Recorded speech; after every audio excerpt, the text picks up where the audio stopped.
and welcome to the third episode of Solved Mysteries podcast. So this is the episode where we get our shit together. Thanks for bearing with us. We just started doing this. We're learning the equipment. I'm learning not to drink so much rosé.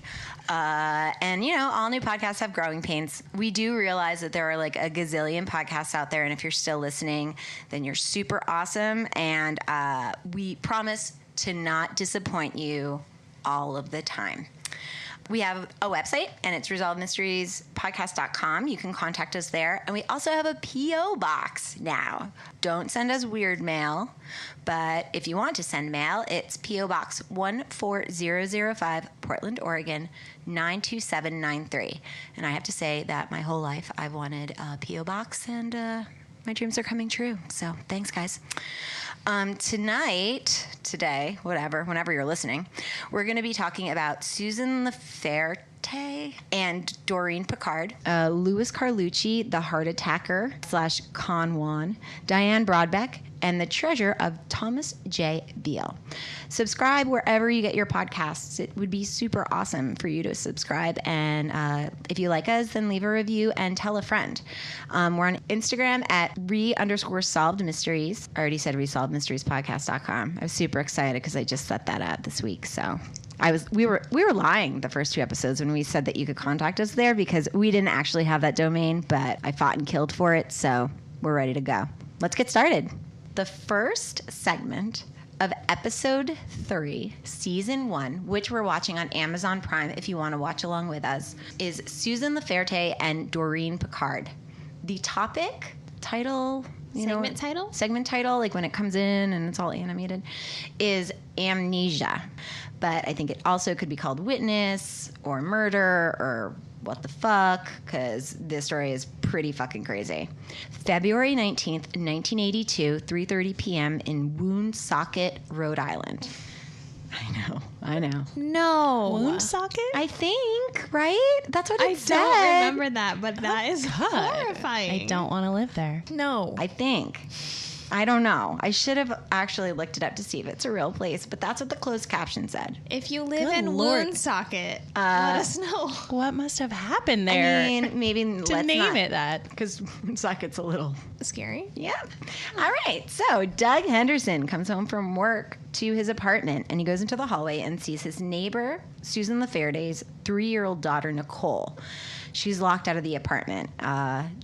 Doug says in his, talking head, he has a super heavy Rhode Island accent. He sounds like Peter Griffin from Family Guy. Oh, yeah. Like I would try to imitate it, but I don't want to insult anybody and humiliate myself. But he says that he knew something was wrong as soon as he saw the little girl alone in the hallway. He asks Nicole where her mother is, and she says she was, quote, downstairs lying down. Which is like... actual like fucking horror movie. Like kids in horror movies always use the term lying down and like the person's always dead.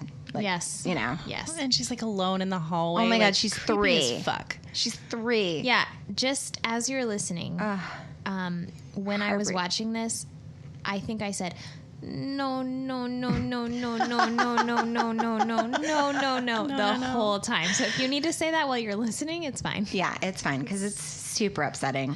So it does not seem good because the downstairs was the laundry room. So like there wouldn't really be any occasion for her mom to take a like little snooze, a snooze in the laundry. Doug goes downstairs and he finds, initially he finds a body. It isn't Susan Laferte's body, but the body of the other woman is lying up against the dryer. And from the reenactment, she looked super, super violently abused. Like her head is wedged between the washer and the dryer. I don't know how like authentic the reenactments are for the crime scene, but it's very upsetting. Yes. And then I read that she had been bludgeoned so violently that emergency medical workers initially assumed that there had been a shooting. They thought someone shot her in the face. Yeah. No. God. Yeah. And the little girl saw that. Yeah. Too, probably. I don't know what I don't think she saw anything in the laundry room. Like she was in the hallway, so I don't think she saw anything in the laundry room. I'm not sure, but like we'll get to it because they do describe it. So then he says he turns his head to the left, which I thought was like a really weird way to, I don't know, I feel like I would have been like, I looked around. But he turns his head to the left, and he sees Susan Laferte's body in a puddle of blood. Yeah, man. The two women were brutally assaulted and left for dead. Doreen Picard, who was 22, was pronounced dead at the scene. Susan Laferte, who is 27, is barely alive. And that's the girl's mom, right? Yeah, and that's Nicole's mother. They show two pictures to show, you know, who these people are. 22-year-old Doreen is like glowing, gorgeous. Like, I mean, she just looks like an angel.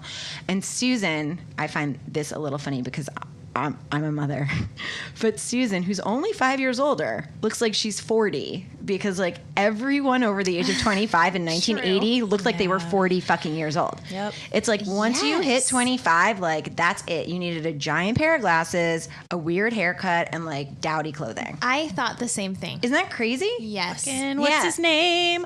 Yes. What's his name from episode 2? Yeah. What is He his looks name? so old, and he was like 26. Yeah, it's really Jerry crazy. Strickland. Jerry Strickland. Yeah. It's really crazy. And I also wrote because having a kid ages you like 100 times faster than not having one. I thought that's where you were going first. Well, it's the truth. Like, I mean, it's science. Like, having children makes you super old and look super Gonna be old. young forever. It's like when the president, like if you look at Obama in 08 Yeah. compared to 12 and then Yeah, well, because 16. we were all Some his children. shit. Yeah, I mean, we were all his children. He had a lot of children. he had so many children. Yeah, and I have one child, and I've aged a lot in the Come last back. few years. Daddy. Okay, so, oh my God. Okay. Sorry. No, that's great. That's good stuff. Okay, so Susan underwent surgery for 2.5 hours. I do have to say, in the reenactment, they show her post-surgery, and like they don't show her. They show an actress, obviously. This actress looks amazing. Like, she looks gorgeous. The makeup person gave her like a super rosy blushed cheek, I guess, to like indicate that she had an injury. And then just used like purple and blue eyeshadow to give her like the fucking hottest black eye ever. Ooh. It's amazing. Like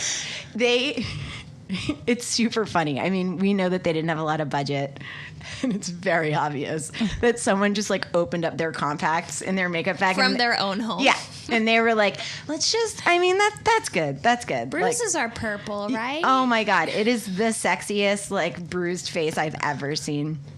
And it's like, I can imagine anyone on set being like, Marcy fucking nailed it with that black eye. You know, like, Marcy's the name of the makeup girl. I just invented. Yeah, you were there. Yeah.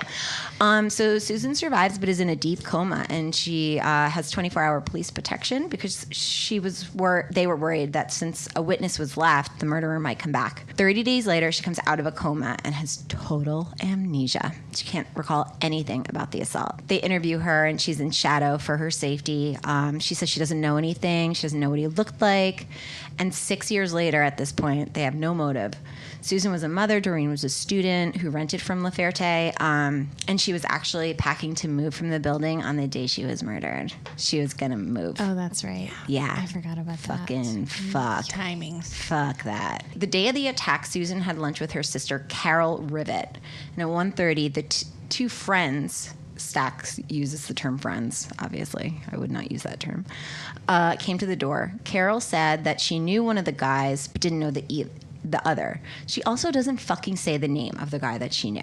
Like, I don't think that would be libelous to say, like, if it's a fact that this person came to the door and then somebody was murdered later, it's just a witness statement, but she doesn't say the name of the guy that she knew. That's true. Yeah. Susan said that they were going to the basement to look at some puppies that she was selling and talked to them for 5 minutes and left.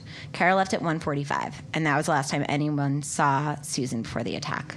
So sometime between 1:45 and 3:20, two women were attacked. That's like not even 2 hours. The murder is described by a detective as a frenzied attack, and they never say anything about sexual assault.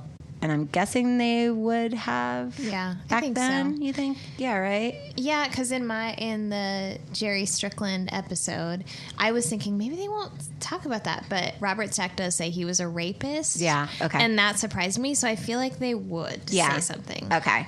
So it doesn't then, and also like they keep saying there's no motive, and if there was an attack, they would have said it was sexual motive. Right. Yeah.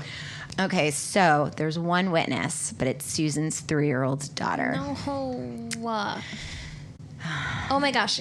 Yeah, this part made me so mad. I know. I'm going to like either throw up or start crying. It turns out that 3-year-old Nicole let the guy in. I'm not mad at the kid. No. Just No. so sad. The fucking horror that you must like have to deal with and live with. Yeah, and living like, with that, even though it's obviously not her no, fault. obviously. There isn't even a conversation where it might be her fault, but it doesn't matter. Your brain doesn't work that way. No. Like the years and years of like therapy and Yeah. I mean, I can't imagine that. Like my heart breaks for Yes. this woman. It truly does. So she let the person in. And the description she gave was, she said he was bigger than her father, had a mustache, a backward-facing cap, sneakers, and jeans. She heard her mother crying, and as she went downstairs, he came up, and she saw a bloody towel hanging out of his back pocket, which she called a red and white polka dot. No. I know. Oh my gosh, This I is forgot like- about all of this. I know, this is so upsetting. And he walked out the door. So the murderer wiped down the murder weapon, which was a pipe, and he stashed it in the house in a closet, actually. They didn't find it for 4 days. And online people were like, what the fuck? Why wouldn't they find it? Like, they're lazy. But if they thought that they had been shot in the face, like if the attack was so Yeah, they wouldn't violent, need to look for anything. they weren't looking Yeah. maybe for a pipe. Oh, okay. Yeah, I mean, They have found bullets, though. yeah. That's true. Yeah. Well, it gets weird. So it gets so fucking weird. Okay. So the detective says that Nicole's story changed too much. And since she was under so much stress and so traumatized. And she's 3. Yeah. She's 3 years old. Yeah. I know. I'm thinking about like all of the 3-year-olds Yes. that I know. Yeah. I'm thinking about 10-year-olds that I know that never Ask tell me the same today story. what happened to me Exactly. today. I'll tell you 2 different times. It'll be a completely different story. Like, don't. I'm non-trustworthy.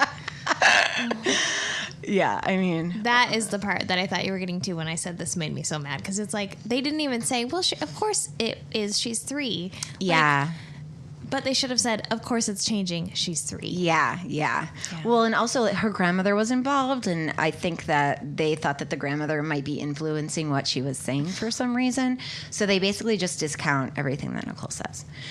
So a detective interviewed makes a really good point that there are 2 victims. So they each have their own social circle, their own family, their own drama, their own issues. Yeah. And then at the same time, there are 2 newspaper ads, one for puppies and one for Doreen's soon-to-be vacated apartment, where the phone number was given and presumably the address, I Yeah. think, right? I don't know how information worked back then, but I think you could probably find out an address Yeah. from a phone number. They show the listing, and the apartment was like a nice 3-bedroom with off-street parking for $175 a month. Oh, that's a steal. Imagine like $175 a month for a 3 fucking bedroom. Steal like of a deal. that just makes me want to cry too. Like, Also that. oh my god, my New York City heartbreaking right now. Oh, your Portland heartbreaking. Yeah, that's true. The detective then wows us by saying it was either a friend, a family member, or a stranger. Great. Okay. Thank you for narrowing Thanks. it down. Yeah, I was wondering why I didn't write his name down, and then I wrote, "Thank you, Detective What's Your Face, for clearing that up."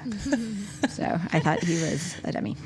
So since the murder, Doreen's family at that point had been conducting their own investigation, which they believed led to a series of threatening phone calls.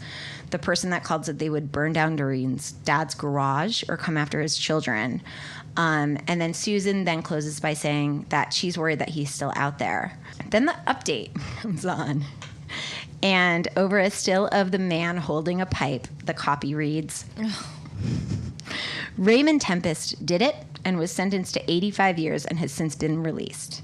And I'm like, I'm sorry. Math. Major update, guys. What the fucking fuck? This story has everything. It's got 2 young women, a child witness, amnesia, fucking threatening phone calls, and a 3-bedroom for $175 a month.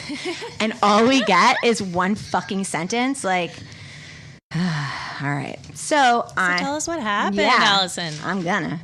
So here's what I found out. turns out that the guys who came to the house about the puppies were family friends. One man's name was Raymond, quote, Beaver Tempest Jr. and his friend. I know. This is our second vagina. Oh, Cooter and Beaver. I bet they hung out with each other. Oh my God, I just can't even. Like, is that clever? Like, Yeah, is that all people had? I don't know. I'm hoping he just had buck teeth or something. I really hope. Maybe Beaver wasn't a thing then. Yeah. Or a big flat tail. I don't know. You gotta have a reason. You could always see Beaver coming a mile away. What's the name of your sex tape?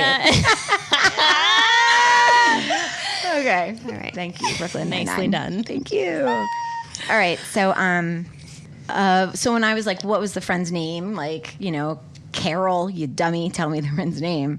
I'm thinking maybe Carol didn't say Beaver's name because Beaver's brother. I'm going to just keep calling him Beaver. So, Okay. I'll have to deal with just it. like Accept that. get right with that. Okay. Get right with it. Beaver's brother, Gordon Tempest, was a lieutenant on the Woonsocket police force, and their father, Raymond Tempest Sr., was chief inspector at the time of the murder. It was alleged that Beaver used his familial connections within the department to cover up the crime. His motive, apparently, was that he was having an affair with Susan, Mrs. Amnesia, and returned to the apartment house shortly after picking up the puppy, where he attacked her during a confrontation in the basement. Doreen was murdered because she happened to walk into the basement and witness the attack. Oh, no. Yeah, in 1991, Beaver was indicted for Doreen's murder, though he could not be charged with attacking Susan since the fucking statute of limitations was up. goodbye. God, fucking fuck. Like, really? Can we just no more of that? Can we not? No we more. just- What good are they doing? I don't no know. good. Yeah, they're like, oh, just wait it out, and we'll forget that you beat a woman almost to death with a Yes, fucking and- metal pipe in front of her 3-year-old. It's chill. Just wait it out. Like, so the evidence was pretty damning. Testimony from 4 witnesses. I list them out. I mean, I guess I can list them. John Guerrero, Donna Carrier, Ronald Vaz, and Loretta Rivard, who all claim that they heard Beaver confess to the crime at various points. Beavers. I can't with the I Beaver. can't take it seriously. I'm You sorry. know those beavers, they're always confessing. do it. Yeah, okay. The only piece of evidence which placed Beaver at the murder scene was the sighting of a maroon sedan by Lisa Wells, a teenage tenant of the apartment house who claimed that she saw the vehicle parked outside when she returned to her apartment that afternoon. Good job, Good honey. job, girl. Vigilante. Oh man, when Lisa's stepfather arrived home and discovered the 2 victims, he didn't see the vehicle. So the implication was that the killer was still in the basement when Lisa fucking came home. I know. Like, there's so many like fuck that shit like in this segment. There's so many moments. So later that afternoon, a friend of Beaver's named Sherry Richards saw him get dropped off by Beaver's brother-in-law, Bobby Monteiro, who was driving a maroon sedan. Beaver initially lied about his alibi. He claimed he lied, though, because he was attempting to buy cocaine and smoking pot with Bobby Montanaro, and he didn't want to embarrass his family because they're all cops. Montanaro could have functioned as an alibi witness, but it invoked his Fifth Amendment privilege whenever he was called to testify. No one knew why. They couldn't be certain if Montanaro was doing this to avoid incriminating himself in the murder or drug activity. And, like, this fucking case is bananas. So, like, the chief of police's eldest son is having an affair, scoring blow, hanging out with people named Yes. Bobby Montanaro. Looks like fucking Yeah, trouble. it's like Come on. fucking Sopranos. Like, it's It amazing. literally. So Beaver was found guilty of second-degree murder and sentenced to 85 years in prison. Gordon Tempest, his brother, was indicted on 7 counts of perjury and served 7 years in prison for lying to cover for his brother. Wait, can I ask a question? Yeah. Sorry, is that who was also at the door? No, Oh. John Allard was the John other. Allard yeah, was the so other person he at the doesn't door. come up again. Okay. Like, you don't really hear anything about him. Weird. Yeah, it's super weird. But both Beaver and Gordon Tempest maintained their innocence. Shocking. Yeah, well, okay. Then Beaver got in touch with the New England Innocence Project, who I fucking love the Innocence Project. I donate to it every year. Everyone should donate to it. It's amazing. They've exonerated a ton of people on death row. They're a great nonprofit, and they don't take just like any cases. There has to be evidence of, like, you know, Miss whatever. Mistrial and Miss whatever. just Adnan. Yeah. Just go listen to Serial Season. Just go listen to fucking Serial. So the Innocence Project found some stuff, and they were like, I don't know. There's no physical evidence tying Beaver to the murder. Oh, great. Which, like, if you beat somebody, like, to death, you're probably going to leave some kind of physical evidence. The Woonsocket PD had done a lousy job of securing the scene, and the prosecution even admitted this at Beaver's trial in order to explain the lack of physical evidence. So the prosecutor was basically like, we fucked this up. That's why there's no shit there. Like, womp womp. He still did it. Oh. DNA testing was performed on 3 hairs found in Doreen's hand, and while the while the results were inconclusive on one of the hairs, the results were inconclusive on one of the hairs. It excluded Beaver as the owner of the other 2. However, since the hairs did not have roots attached and came from 2 different people, it's possible they didn't belong to Doreen's attacker, and they were just random hair from the laundry floor. Yep. So, and if it's not roots, she probably wasn't pulling it out. Yeah, exactly. No. Yeah. And there's, I'm imagining so much blood. But how are there not like fingerprints somewhere? Something. Bloody fingerprints. Like something. And if again, you beat like this this woman was to a pulp, like such a short amount of time. Like it's crazy. Right. That's what like places him there. Like, well, it would make sense he had just knocked on her door. So even though this is super interesting to me too. Even though the alleged motive for the crime was Beaver's affair with Susan Laferte, her amnesia issues prevented her from confirming or denying the affair. Which, girl, okay. Also, Susan was best friends with Beaver's wife, which, if they were having an affair, hella shitty. However, Nicole would have recognized Beaver if she let him in and told her grandmother or the police that it was Beaver because he was around all of the time. There's no way unless they went somewhere else. I mean, I think unless like she psychologically just like blocked the whole thing out, but she did give a description and it wasn't a Beaver. Oh, you mean like he was over all the time just because they were best friends? Yeah.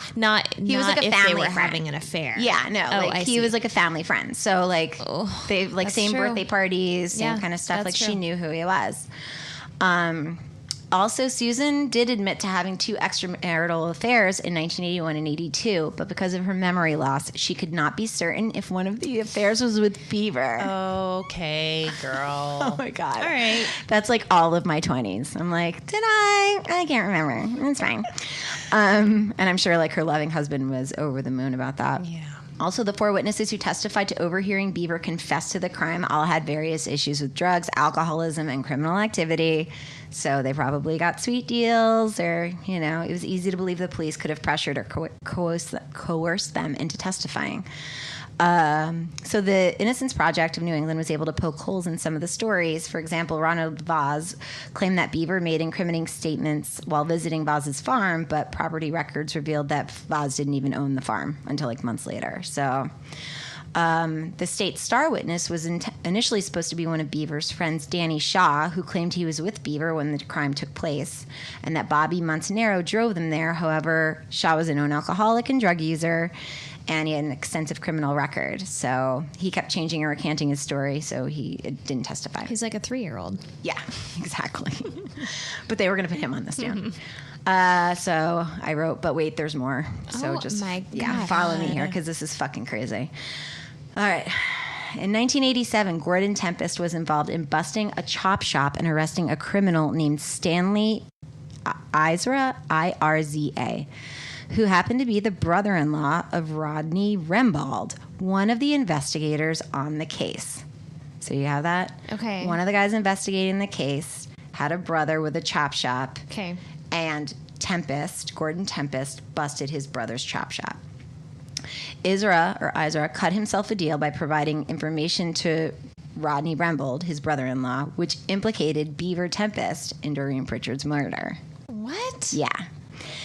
It was rumored that because he disliked Gordon Tempest, Rembald made it his mission to pin the crime on Gordon's brother and use the case as a stepping stone to eventually become Woonsocket's chief of police. What? Yeah, dude. I'm not done. There's more. So, we're always trying to figure out, like, who did it. I think that the whole fucking town did it. Oh, seriously. Like, this is a shit show. All the brothers of any brother did it. On the police force or in a criminal organization did it. Like, this is bananas. So, compelling evidence pointed to another unrelated suspect named Donald Degasse, who died in 2011. Degasse, or Degasse, attended a get-together after Doreen's funeral, and Nicole reportedly saw him and whispered the words, "I think that's the man who boomed Mama." No. Oh my God, what?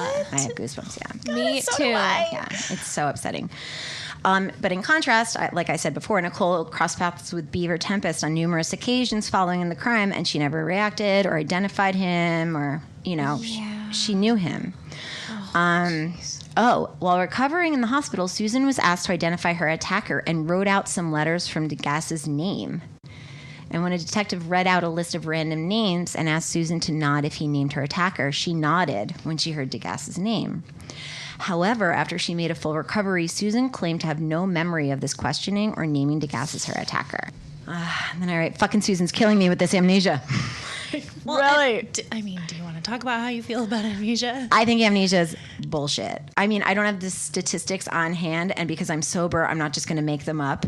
But I think that in reality, amnesia happens way less than unsolved mysteries seem to think it did. Trauma happens. Trauma happens. And this is reminding me of Strange Piece of Paradise, which is the book written by Terry Gents. Her and her friend, I'm forgetting her friend's name, but they were attacked by the Axemen in Oregon camping in the 70s. And Terry Gents goes back. It's amazing. Everyone should read it or listen to it. But Terry Gents goes back to understand what happened because they haven't caught the attempted murderer, and her friend, who was her best friend, who also got attacked, claims that she has amnesia, and so will not or hasn't talked to Terry about it, and Terry's needs that camaraderie because she does remember everything for sure. And I don't want to victim blame and say that her friend, and I'm so sorry, I'm forgetting her name. Maybe she really doesn't remember, but there's also something huge about trauma that it's also easier to just try to brush things off and say, I forget, so no one will talk to you about it. And again, if they really have amnesia, no victim blaming, but it's just true makes it very hard. It's literally a survival method. Absolutely. I think of the keepers. When I think of blocking out large chunks of your memory past. Trauma. Yeah, I didn't even think of that. Trauma your body will be shut down. I'm not going to record this. I'm not going to think about this. That's really interesting. Because the women from the Keepers, it was 20 years later, 25 years later. And she was even doubting herself the entire time. Wow. Am I making this up? It's crazy. Yeah. So Susan, after comes out of the coma, she says that she doesn't remember doing either of those things. She says that she can't remember from January 1st to February 19th. And then I write, this story had better be fucking real, Susan, because you were holding out on a lot of information. Degasse also reportedly made incriminating statements to Susan's sister-in-law while visiting her in the hospital. They don't say what it was. And a woman who received anonymous phone calls from someone confessing to the crime thought that the caller sounded like Degasse. So, still going. In July 2015, a state superior court judge decided to vacate Beaver Tempest's conviction. While he did not feel the DNA evidence was strong enough to exonerate Beaver, there were 2 incidents of prosecutorial misconduct which made him rule that he did not get a fair trial and the conviction should be vacated. December 2017, Beaver Tempest entered an Alford plea, which meant that he maintained his innocence but agreed that there was enough evidence to convict him. What? I have never heard Tell me of more that. about this. Ladies, an Alford plea? Are you serious? No. Alford? ALFORD plea. So it's what Michael Peterson took in the staircase. It's what the 3 men who were boys at the time for the West Memphis 3. Right.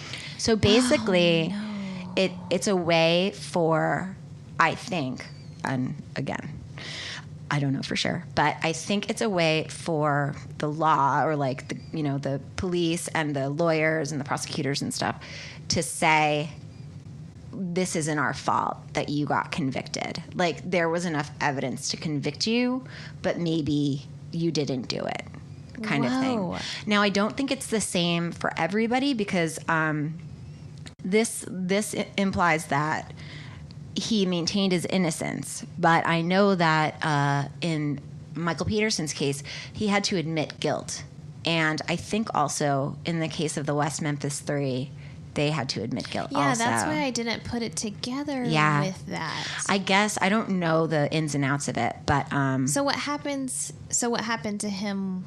He said he was innocent, but yes, he agreed there was enough to convict him. Yeah. Even though that's weird, because isn't it like there was no physical evidence? Yeah, I think it's sort of like we know or we think that you didn't do this, or either you had a really good lawyer and you got off and fuck us, or you didn't do it. There was enough circumstantive evidence. Circumstantive.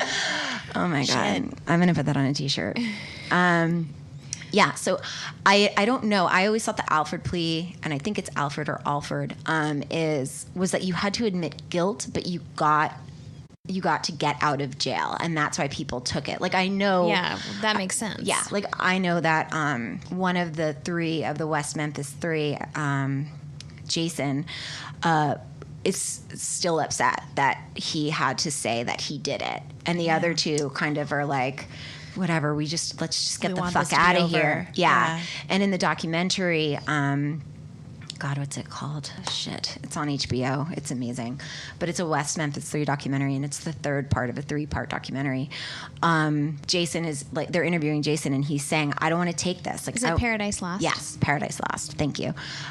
He's saying, like, I don't want to take this. Like, we didn't do it. Why are we admitting guilt? And the other 2 are just like, let's just fucking take it. Yeah. So that was the first time I'd ever heard of an Alford plea, and that's what I thought it meant. I thought you had to say that you did it.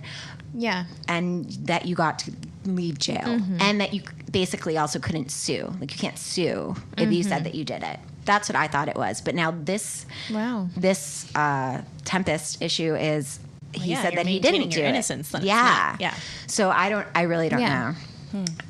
So that's it, basically. Degassi is dead, and it didn't seem like the hair in her hands had a root, so even if one of his family members agreed to be tested for DNA, it wouldn't matter. So it's pretty much like, I have a quote that Doreen Picard's younger sister, Catherine Sawicki, read at the hearing for the Alford plea. And we'll post the whole thing online, but she gave some more specific information about the attack, and one of the things she said was, not only was she bludgeoned to death, but she was also strangled with her own sweater. There was any blood that remained in her lifeless body, because every last beat of her heart pumped and emptied her life into the basement of 409 Providence Street. Oh my God. She said, we made preparations at the funeral home. I recall the discoloration of her face, uncharacteristic bright lipstick. Oh my God. And Mimsy Fourier, I guess he was the makeup artist, apologized for the thick makeup masking Doreen's brutally beaten figure. Her head had to be pieced together and her hair arranged to shroud the devastation. Dad pulled me away as I hugged my big sister, but before I let go, I felt the raised stitching from the Y incision. Oh my God. Yeah, man. It's fucking brutal.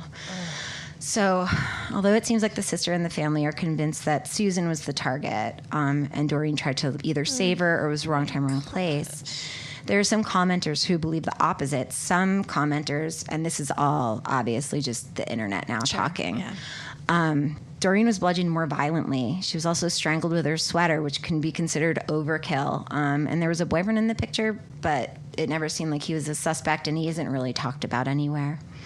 If the question remains, if Degassi did attack Laferte and kill Picard, what was the connection, and what did Degassi have over the Woonsocket Police Department that they would work so hard to convict someone else who had police connections? I mean, it's crazy. So basically, it's like they sent one cop's brother to jail instead of sending this guy to jail who had connections. It's been suggested that it seems like the police might have known that it was Degassi and covered it up. Like when they said they didn't take Nicole seriously when she gave the description and pointed him out at the funeral. And maybe Susan was afraid of him, and that's why she said she couldn't remember like nodding when they asked if it was him. Like maybe, I don't know, like maybe he has a reputation. Yeah. So the case technically remains unsolved, although the internet seems pretty convinced it was Degassi. I did solve the mystery of why a 3-bedroom apartment with off-street parking was only $175 a month. And I'm thinking it's because Woonsocket, Rhode Island is apparently a nightmare city of murderers, cokeheads, police corruption, and like mafia people. Yeah, and murder basements. Like murder basements. I just want to look up, I should have looked up the population, but like it would kill me if there was like 2,000 people. Like what is happening in Woonsocket, Rhode Island? So that's the story of Susan Laferte and Doreen Picard, and I'll post the sources on the episode guide on our website. And I also did want to say, and we haven't said this before, but on our website we're going to post all of our sources. I personally pull from a lot of different places, so reading them all out would take too long. But if you do have any questions or you want to read more about anything, we'll always have our source information on the website. So that's the super devastating, really confusing, and way layered than I thought it was going to be follow-up for Susan Laferte and Doreen Picard. That's so sad. Is Nicole still alive?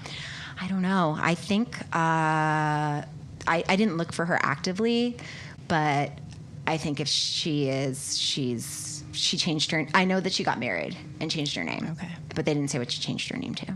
So I'm not sure. She's probably not. I mean, she's young. Yeah. She was 3 in 1988. Yeah. So, like, she's younger than I am. Yeah. You know? Oh, yeah. Wow. Yeah. That's like us walking around. Yeah. It's, like, really, really upsetting. And I hope wherever she is that she is doing well and she knows that she's a survivor, because this is a fucking terrible, unbelievably nightmare situation. Okay, well, that segment's super hard to follow. Allison, you did amazing. Thank you. It's super heartbreaking. For this one, we have a fraud segment, which is the least you could say, I suppose. Fraud is the nicest way to put it. This is the story of Louis Carlucci. Carmucci was what I wrote the first time. Carmucci. Oh my gosh! I love Carmucci. I love that they call it. He's also mooching off of them. Oh my God! Wordplay. I love that they call him Con Juan. I'm like, Con Juan is so good. But it's so racist. Why? His name is not Juan in any way. But it's like Don Juan. Don Juan. The Casanova. Oh, that's true. Like you're a real Don Juan. Yeah. Like, isn't Don Juan the Casanova guy? Yes, 100%. It's because he was like winning women over. Isn't he the one that like ate oysters and had sex with hundreds of women or whatever? I don't know. I was going to say, I'm glad you said that, because I was going to say it was racist. I'm not going to say anything about it. No. It's a full-on reference to Don Juan. Yeah. This is the story of Louis Carlucci. The heart attacker. The heart attacker. Heart attacker. Ooh. He attacks the hearts. So, did they call him Louis or Louis? They called him Louis in the show, right? I think it's Louis. Okay, Louis. So, Louis Carlucci arrives in Forest Hills, which is a suburb of New York City, in 1981. So this is a bit before this would have aired. All he has is a garment bag with his suit in it. He begins working at a diner as a short order cook. And in September of 1981, he meets Barbara, which is not her real name. And 7 weeks later, they're married. So then Barbara... I just want to say for the record that this is the second time that we're talking about two people who had been only dating a short amount of time and got married, because Shannon and Dave Davis... he killed her after 7 weeks of marriage. 7 weeks. I just want to reiterate that maybe there's a recurring theme. Yeah. It is different horrifying. times for sure. Yeah. Different times. Different Okay. times for sure. Okay. So then Barbara, if you're watching, Barbara comes up and her voice is altered and her face is blacked out. She doesn't want her real identity to be known. But she talks about Louis? Shit. I think it's Louis. Okay, sorry. I really think it's Louis. It's okay. Louis Carlucci, and how first impression of him at the bar, she felt like he had no style and no class. And I wrote, trust those first impressions and walk away. Not victim blaming, but like literally, if you think someone has no style, no class, this is for all you listeners, walk the other way. Okay, well, my husband was a hippie when I met him. Did he have class though? Okay, he did. He did for sure. Yeah. Okay. I just want to like puka shells. Okay, but no, not puka shells. I want to say for the record that no one has ever said that I have class. So maybe class is like subjective. Okay, maybe it's one or the other because you do have style. Exactly. Yes. Yeah, I dress cute. They need to have one. But I'm a garbage person. Your husband had one of those. He does dress very well. So, but after she got to know him a little bit in the 5 minutes they were talking in the bar, he was charming. He talked about how he traveled often. He was really ready to settle down. He gave her gifts and was very complimentary of her. And the quote from Barbara, poor Barbara, is, and I thought, well, why not? Fucking A. You know what? No, honey. No. And again, I feel so sad because she is in this reenactment. She is the only one of his victims who would talk to Unsolved Mysteries. Yes. Yeah. So I don't want to be too hard on her. I think I really respect her because she wants to put this out here so that other women don't fall for this. And you know what? She is not the only woman who has fallen for this. In fact, thousands have. Yeah. And also, like, at that time, she was 41, which now is young. Yeah. But at that time, you were like, oh, God, I need to have a husband. Totally. Like, I better, okay, I'll just do this. I was literally just going to say that. I was going to say that, even though the 80s weren't like the fucking turn of the century, being 41 years old. Oh, yeah. And not married. You're done. Yes. You're an old maid still.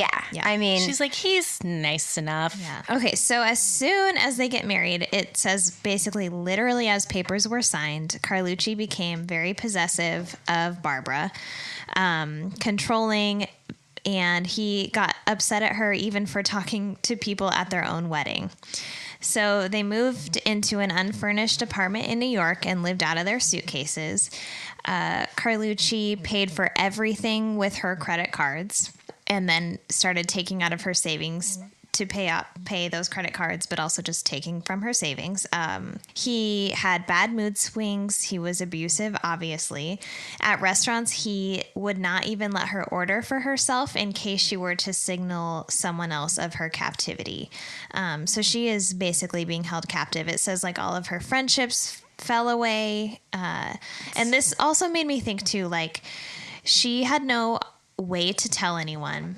But if you feel like a friend of yours is suddenly non-responsive withdrawn, especially after getting into a new relationship, that is a huge red flag. And I think most of us know that now, but I feel so sad for her. Even if you're like the fucking waitress taking the order. Yeah.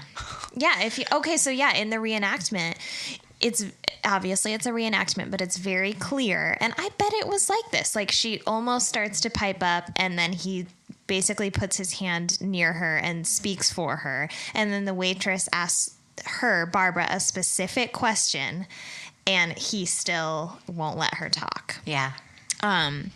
Which is horrifying. And this actually reminded me of the book Behind Closed Doors. Yeah, girl. Everyone should read it. So he's maxed out all of her credit cards, emptied her bank account. He's just bled her dry of money. She's held captive for 6 months. She was never out of his sight, even to go to the bathroom. So Barbara thinks, there's no way out of this. I have to commit suicide. So awful. It's so awful. So she takes a razor blade, pulls the blade out, and is going to cut herself, but he finds her in the bathroom with the blade, about to cut her wrists. So at that point, I'm laughing out of like horror, but it says he knew she was going to kill herself or just like die from being held captive because it's horrible. So he decides to just leave because what is the point? So he leaves her after 6 months of marriage, draining her savings of $20,000, which would be about $40,000 in today's money, and has totally racked up her debt. He's left her with absolutely nothing.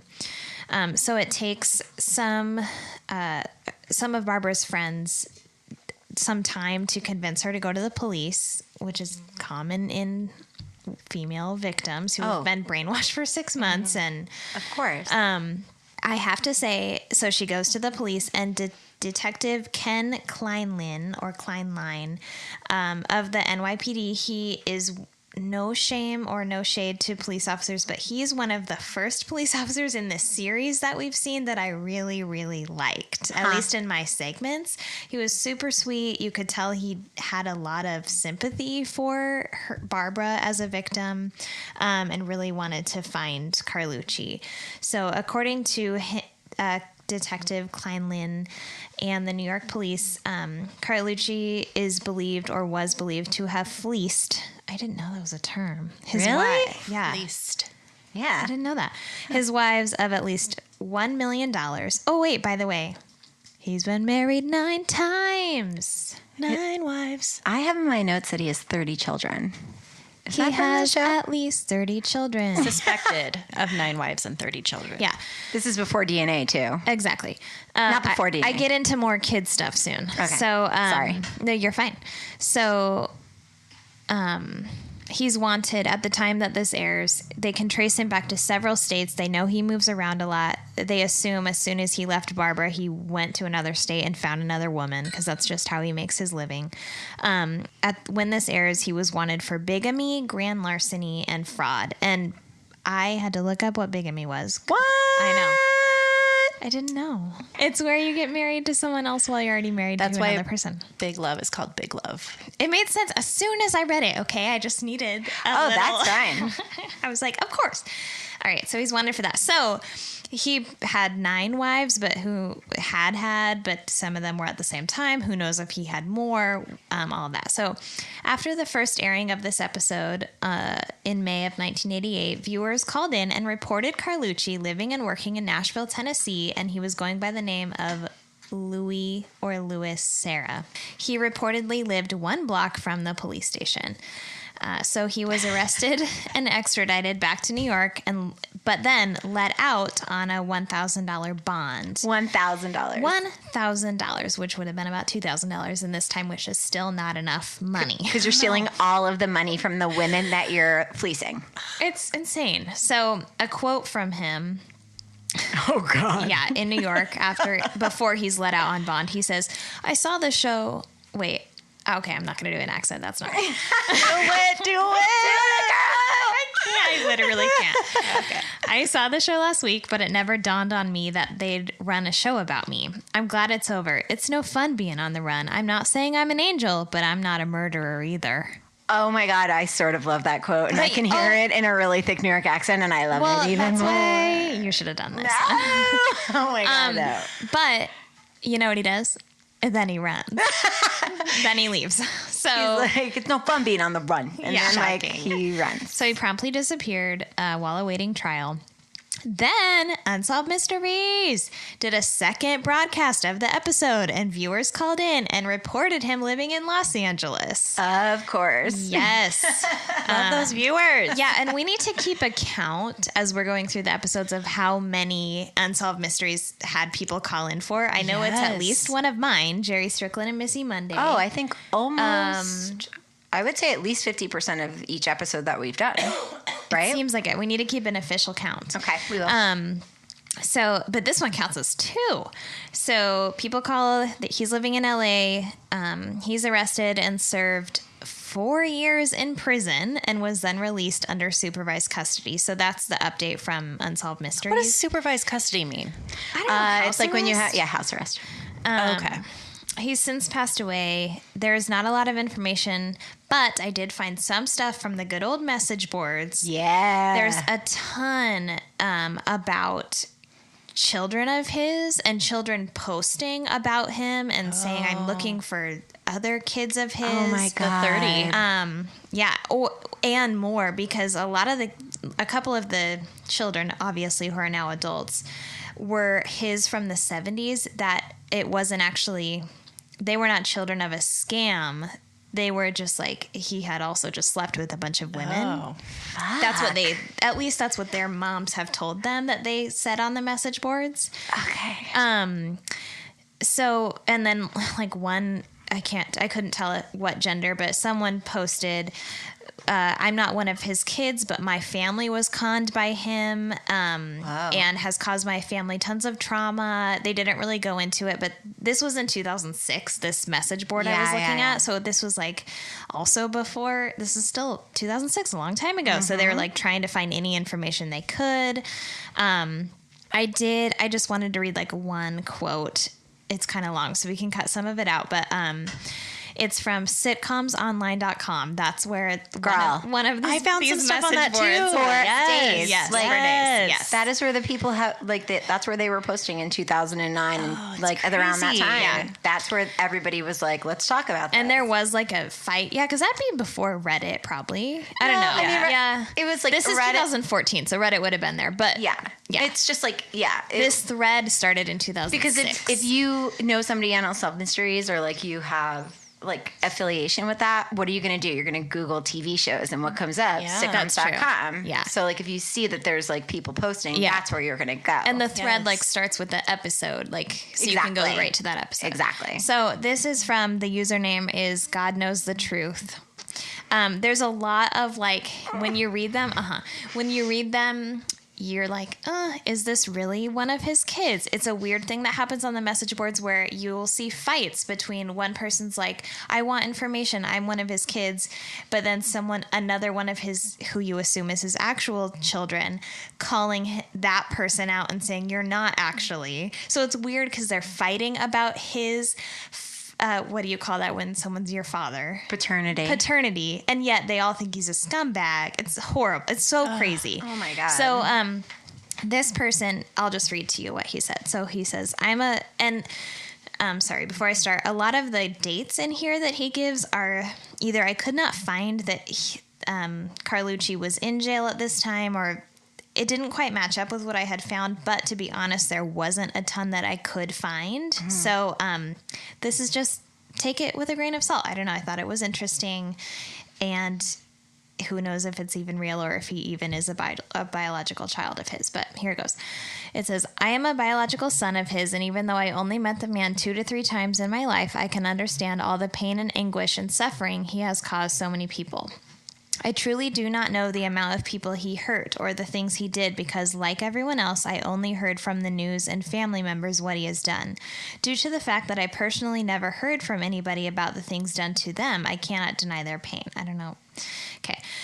When this episode came out, I was young and in high school. I was blown away by how he was portrayed in the show.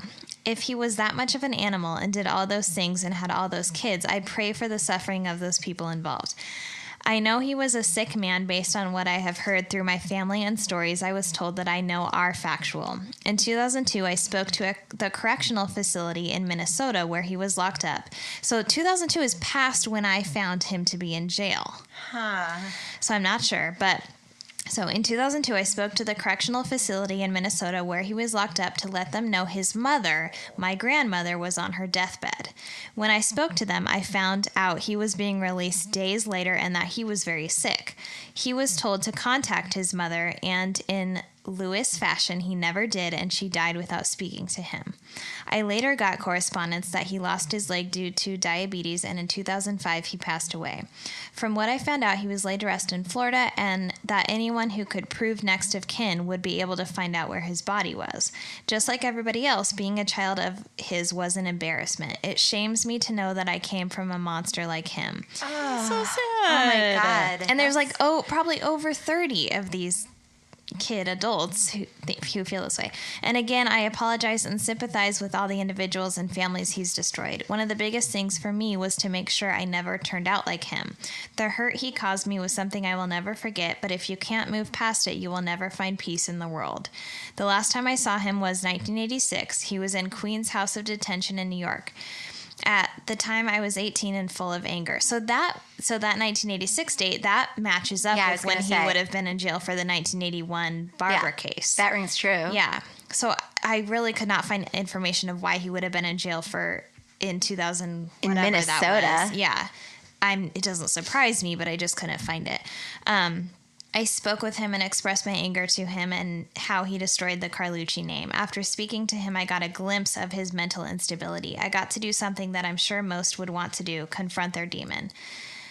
Anyway, I'll leave it at that, but you can go look up sitcoms online if you want to read more. I don't feel like someone would sit there and make that up. I mean, like it's the longest comment. A lot of work. A lot of detail. So we'll post the link too on the website so that if you want to read the whole statement, you can read it. So just like to end up, we've already talked about Dirty John, I think on episode 1 maybe.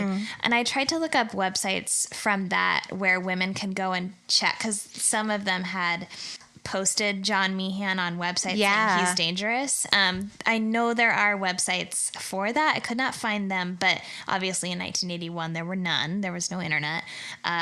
But just a PSA, like, check out those websites. Yeah. If it doesn't feel right, don't go for it. Yeah. Trust your gut. Especially if you're using a dating website. When I was looking up the websites for like women alerting other women about con men, I couldn't find the specific website names, but I found story after story after story of current day women all over the place being conned by men off of websites. Jesus. Daily. So be careful. Yeah. So that's the story of Louis Carlucci, Barbara. We hope she's well, and all of his other victims. Yeah. I mean, the fact that Barbara was the only person that came forward, and there are other cases of fraud that we're going to talk about in upcoming episodes where only one person or two people will speak and dozens have been affected. Yeah. And it's because you feel so stupid. Well, and Barbara even said, like, the reason she's doing it is so that it doesn't happen to anyone else. Which is so brave of her. Yes. She's the only one who would do it. Yes. Yeah. Yeah. Well, that's the same with that Dirty John thing, too. Yeah. Like, that was a huge eye-opener for me, even. Yeah. And I wouldn't be in that situation, but you can't, when you're listening to that, you can't believe how... You can't believe it, and yet you totally can believe how it could happen to someone super smart and who thinks it will never happen to them. I think, like, I forget what they use, the terminology when people are in cults, but the way you double down, like where you're like, I already done this for 6 months. Like, I can't stop now. Like that kind of thing where, like, it'll be more humiliating to stop now than to just end it or admit that you were wrong, or, you know, and I find that really interesting and really compelling. And it is probably happening, I would say, a lot more maybe than it used to, because there's the internet. For sure. It's gotta be. Probably like a guy used to blow through a town and like screw someone over and then just go someplace else. But now like you have access to millions of people. And they know websites. who to look for. And they know what to look for on your profile to see if you have money. And, Well, that's the other thing that's really interesting to me is that he went, like, this woman, Barbara, did not. She wasn't wealthy. It wasn't like he, like, walked into a bar and she was in a fur coat covered with pearls. Like, she had $20K in her account and he took it. But it's not like he was going for, like, these big fish. And I wonder if he did that consciously, because it's easier to go after someone who isn't super wealthy that isn't going to come after you. You know, like there might be an aspect of that where it's like, okay, well, if I steal $150,000 from this woman, like someone might pay attention. But if I take $20K from this woman I met in a bar, nobody's going to pay attention. That's true. Yeah. Well, and poor women aren't going to have lawyers. You know what I mean? Yeah, like exactly. Yeah. They're not going to have good representation. I do just want to state that the photo I'm staring at right now, because we hang up the pictures of all of the people that we talk about, the image that they give us of Louis Carlucci or whatever came up in my Google search, he looks like Jim Belushi and Super Mario Brothers mixed together. Whoa. Like a true baby of John Belushi and Super Mario Brothers. You are not wrong. Yeah. So I just want to say that while Eliza was telling this really sad, fucked up story, I can't stop staring at this photo. And I'm sure that he came across a little bit better than that, but when she said that he had no style and no class, maybe it's because he looks like John Belushi and Mario. Does. It's me, I'm Mario. He has strong Belushi vibes, though. Nice work, Eliza. Thanks. That's a great lead-in, guys, because we're recording. Oh, great. Good. Okay. Are we good? Ready. Okay. It was weird. Like, neither of you said anything, and I thought my headphones broke for a minute. Hello? I'm like in a constant state of paranoia. Are you guys here? How much better? Am I alone? All right. So the third segment is Diane Brodbeck, and They say just Diane Brodbeck, but I would like to parenthesize that and say Diane Brodbeck and Jon Yount, the man that she was with. The topic is wanted, and yeah, it's bananas. So on April 5th, 1986, in Wellsville, Pennsylvania, Diane Brodbeck, devout Christian, active in her church for over 20 years, disappears. Within 20 seconds is like one of the first mentions of her being like a moral, devout Christian.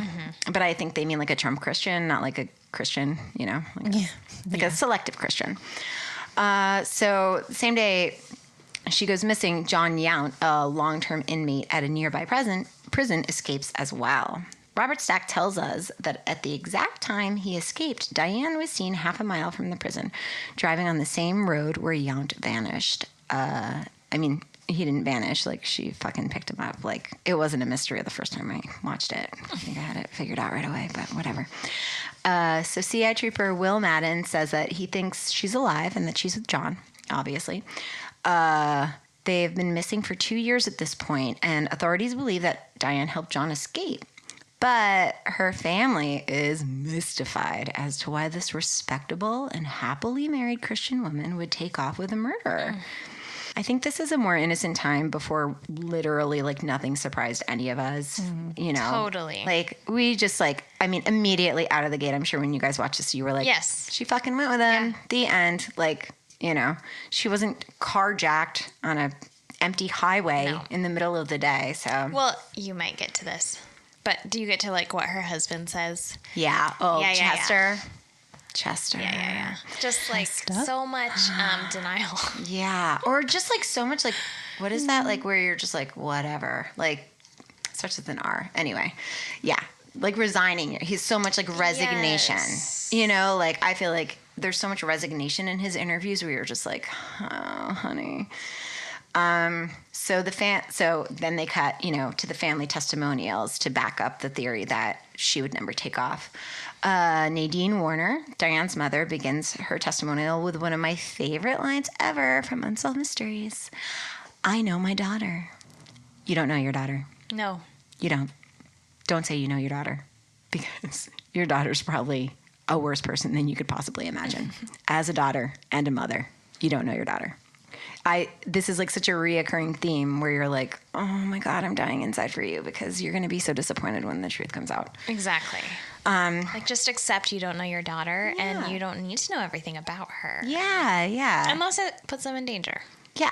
But even also, so. this daughter was a grown woman. Yeah. This daughter is not a 16-year-old, like taking off or being duped. Like this is a woman. Well, I don't know. Yeah. So obviously the mom says, nope, she didn't do it. And then it cuts to Chester Brodbeck. Brodbeck? I think it's Brodbeck. He's saying she helped, but only under pressure. And he can't think of a reason why. And he half-heartedly sighs and says, she could have been threatened by Jon Yount, but I don't know what happened. I really don't. And it's like Chester doesn't even believe what he's saying. And I feel so bad for him because he's on like TV and he's trying to make a quote unquote plea for his wife. But like, so Chester. Sorry, are these testimonials before they know anything and they're just missing? Or this is after they know? No, she's still missing at this point. She's still missing. Yeah. Okay. But she's been gone for 2 years. Yeah. A minute. Yeah. Yeah. So she's either dead or actively living with Jon Yount. You know, like. Yeah. And I think he said something about that too, like, or she's dead. Yeah. Or someone says, sorry, I'm probably skipping ahead of you. Oh my God, it's totally But fine. Someone's like, she's dead or she would have contacted us. Exactly. And yeah, I know. Isn't that heartbreaking? It's so fucking heartbreaking. It's so heartbreaking because I can see myself believing that. For sure, you want to believe that about your family member, of course. I mean, if either of you took off, I would assume that something bad happened to you if you waited 2 years to get in touch with me. Like, I wouldn't think that you ran off with a child rapist and murderer. I can't wait to do that to you someday. Yeah. So poor Chester. That's very sad. Yeah. So Diane and Chester just celebrated their silver wedding anniversary, which I didn't fucking Google because I'm not 100. I don't know what a silver wedding anniversary means. I don't think anybody under the age of 40 knows what a silver anniversary is. We're not there yet, I don't think. It's 25. Yeah, it's like a certain year. No, I know, but like I didn't know what year. I think it's 25, I don't maybe. know. All right. So let's say 25. So Diane is just like a super like, I was just going to say busy beaver. Okay, I'll cut that. Don't be a beaver. But we love vaginas. Okay, so anyway, Diane is very busy, and one of her many community activities is to write to prisoners, which I don't know if communities still do that. Like, I mean, it's an interesting choice. Yeah, and it's like one of your many activities. Like you're saying with like the Innocence Project and stuff, like maybe that's where this is coming from. Like, oh, sure. I can... Go ahead, sister. You got something to say?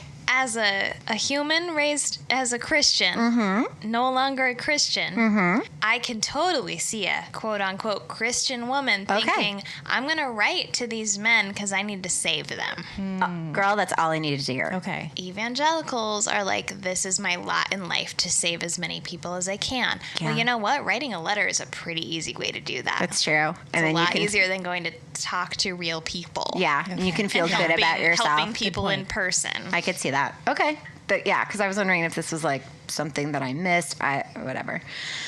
Anyway, one of the men she ended up writing to was Jon Yount. Yount's backstory, he was a math teacher in Dubois, Pennsylvania. On April 28th, 1966, Yount offered a ride to Pamela Sue Rimmer, one of his students. Yeah, I know. Red flag. That would never happen today, by the way. No fucking way. No way. I do not know any male teacher that would pull over to the side of the road and invite his teenage student into his car to drive her home. Really? Fuck. Well, okay. Yeah. I want to say... Sorry. No.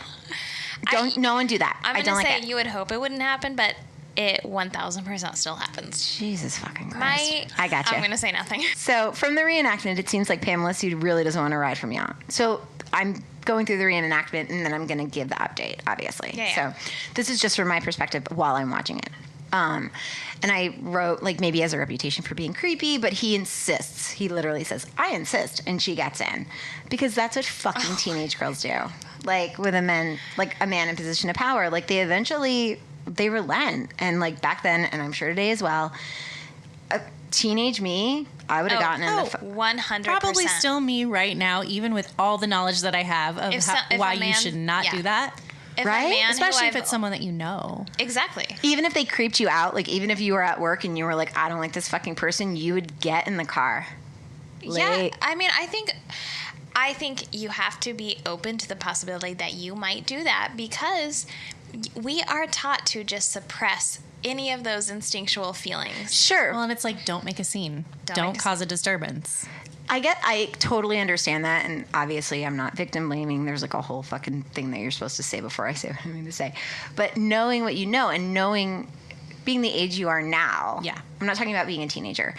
As a grown woman, if you worked with someone and they creeped you out and they pulled over and asked you for a ride home, you'd still get in the car.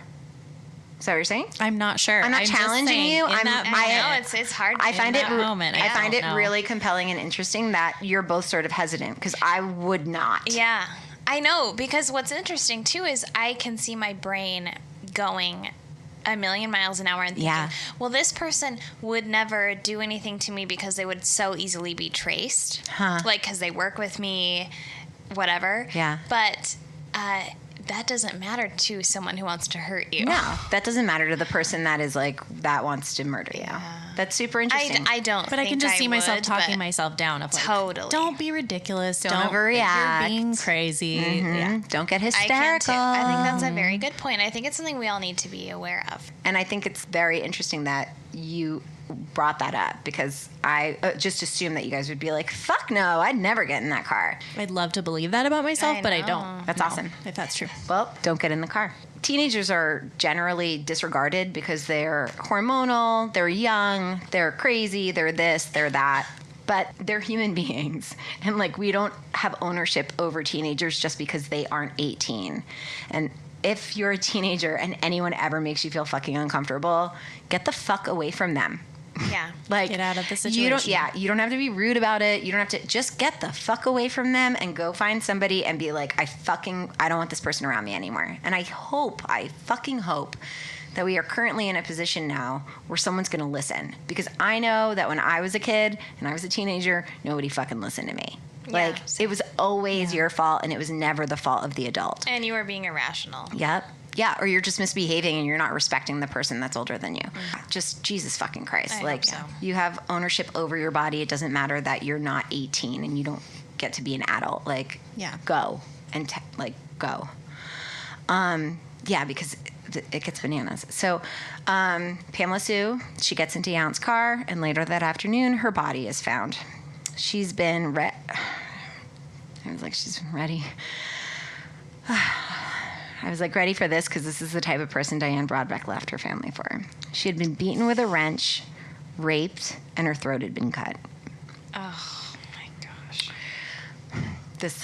You have no idea what it's like being in a car with a hysterical 18-year-old, Yount said, as he confessed. Oh, no. And blamed her. Is that in the episode? No. Okay.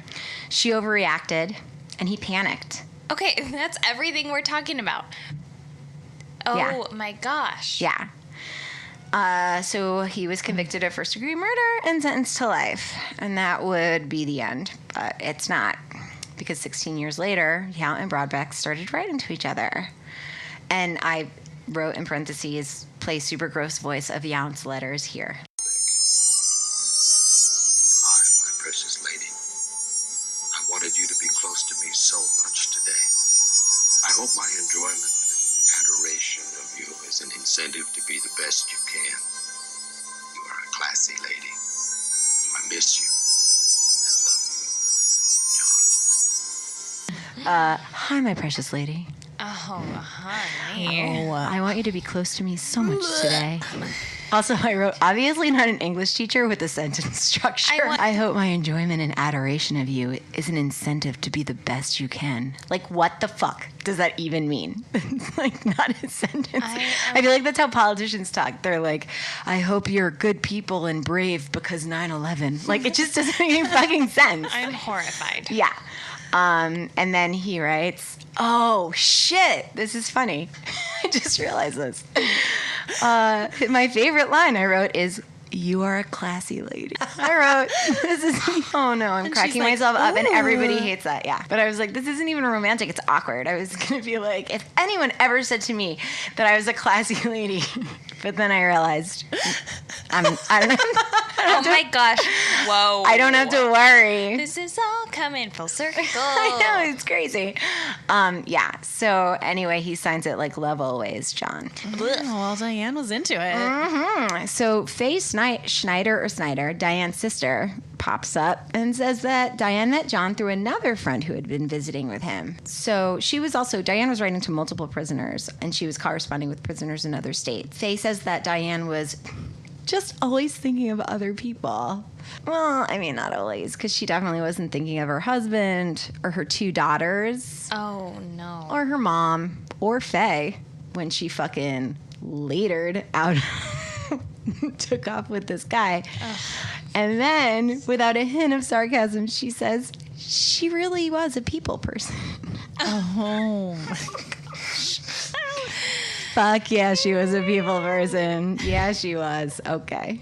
So, Diane, people person, Brodbeck started visiting Yount, who was a model prisoner. As they always are. Dude, I love when, like, a model prisoner fucks up or escapes, because I feel like all the other prisoners that are shanking each other are like, ha-ha. Like, at least you know where you stand with us. Like, ha-ha, you fucking Shawshank Redemption fuckers. Like, but she keeps visiting him. It's taking her 2 hours to drive to Rockview Prison. She stays with him for 4 hours. It takes her 2 hours to drive home. So, like, she's a super people person, like a super duper people person. All day long. An 8-hour people person. I think twice a week. I think they said twice a week. Cut to Faye. Poor Faye. Saying it never occurred to her that Diane and John were romantically involved. Ugh. And then we're back to Chester. Oh. Chester says he knew that she was writing and visiting John, but that's as far as he knew.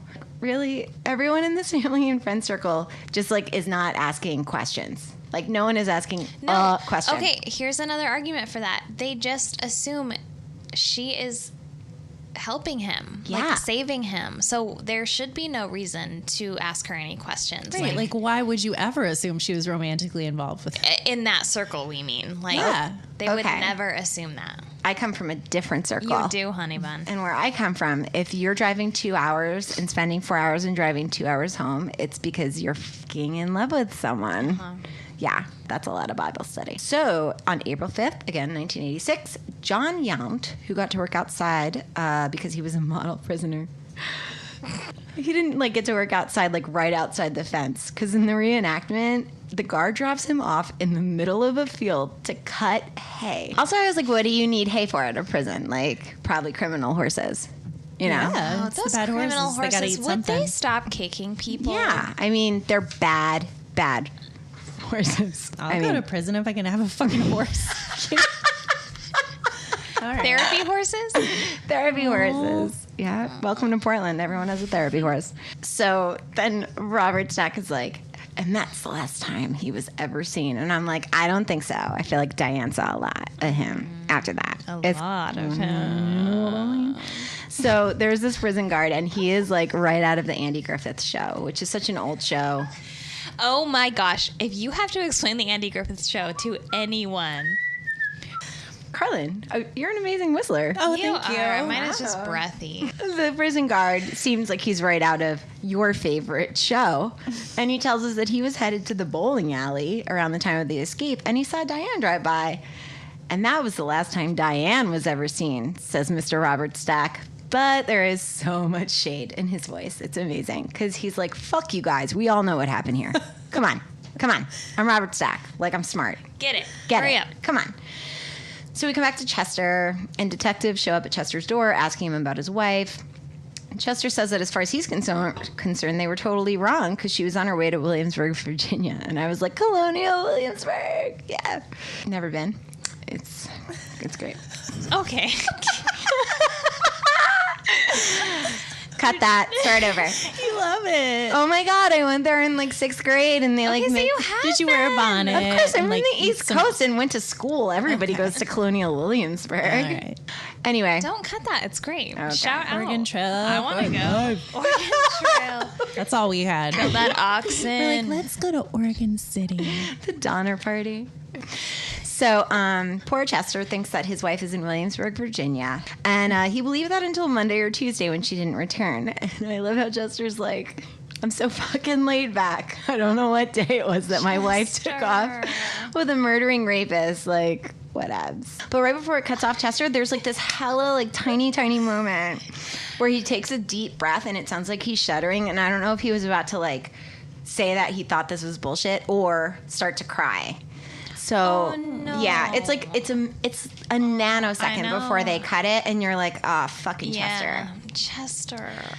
Okay, everyone listening to this is negative a million surprised that Diane had a secret fucking bank account. Whoa. She also had a secret car, which in the reenactment I think is a Datsun, which is awesome. I mean, what year is this? 86. That's a big deal. Yeah. For a lady at 86? Mm-hmm. Absolutely. Yeah. For a church-going lady where everyone probably knows her? Secret bank account? Are you fucking kidding? I have a hard time because I kind of have mad respect, but then she also made that's poor fine. choices. I mean, we'll see that, people make choices. But you're right. I didn't think about that. Also, let's remember that Chester is not the bad guy here. No, poor Chester. Oh, for sure. No, I don't think. It's not go girl, get your secret bank account from Chester. It's just impressive that she was able to set it up. I mean, no one's talking in the town about. Yeah, that's true. Yeah. If it's a small town. I feel like if I went and got a secret bank account everybody in would Portland, know. someone would tell my partner about it. She also has a secret car. And I'm a secret car? Yeah, in a storage unit. Car in a storage facility. And it looks like a fucking Datsun or something amazing. It looks like really fun. That's She bought it. Girl, she is. Honey, she bought it 2 weeks before he escaped, but who doesn't believe that she did it? The mother and the sister. Of course not. The mother, I get. No mom would ever want to believe that. But the sister, so Faye is so hard into the fact that there's no way that Diane would do this that I started to question if Faye is trolling Diane. if she's like, she's the most moral person in the world, and there's no way that she would do this. And I was like, I'm thinking like every time she says that, inwardly she's like, fuck you, Diane. I know you love that. I don't have a sibling, but I feel like sisters, if they don't like each other, or like they could do some like they could do some crazy psychological shit, because she's smiling through the whole thing. So she's like, Diane had a very strong code of ethics. She was a moral person, and I'd like to believe that inwardly Faye was like, fucking bitch. Okay, especially truly. I mean, I think so, because especially in believing unsolved mysteries, or knowing unsolved mysteries is like, we hope they see this. Yeah. Or we hope someone sees this. She's like, to call them out. She's like, Diane, I really believe you. You're the most moral person I've ever met. Like, thinking of it in today's days, like, probably not, because she would have a million ways to do that. Communicate to her. that, for sure. But yeah. Yeah. So, I don't know. I'm either like, shut the fuck up because your sister is definitely with this guy, or I'm like, good for you, girl, because you're the OG of trolling. I hope so. I know. Damn. Right? So a month later, Diane's car is found in a motel parking lot, and it's an old Howard Johnson. They show an image of it, and I was like, oh, it's so old, so gone. It's 30 minutes from her home. Her overnight bag is in the trunk, and Mr. Robert Stack makes sure to mention that along with cosmetics and some jewelry, there were over a dozen pairs of underwear. Because this is a fucking sexy segment, Eliza. Sex. This is as sexy as we've gotten. But also they said they knew on record that she had a 14-minute conversation with him the night before. Yeah, for sure. I mean, we all know what's going on here. So they interview Chester again. It's like just when you're like, this person's a garbage person. Poor Chester shows up, and you're like, fuck. Poor Chester. And his name is Chester. I know. How did I not write in my notes whatsoever that his name was Chester? I know. I didn't remember that until you started talking. It's so actually halfway through I wrote, Diane had a husband this whole time. No. We here are super into research, so we definitely pay attention to tiny details like whether or not the subject is married. You're welcome.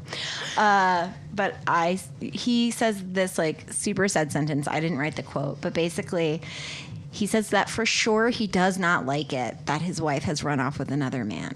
For sure. For sure. It's like, for sure. You hear that? I said it twice. Sure, I'm not really pleased with it. Oh my God. So, welcome to the update. Diane Brodbeck and Jon Yount were captured, and their mugshots are fucking amazing.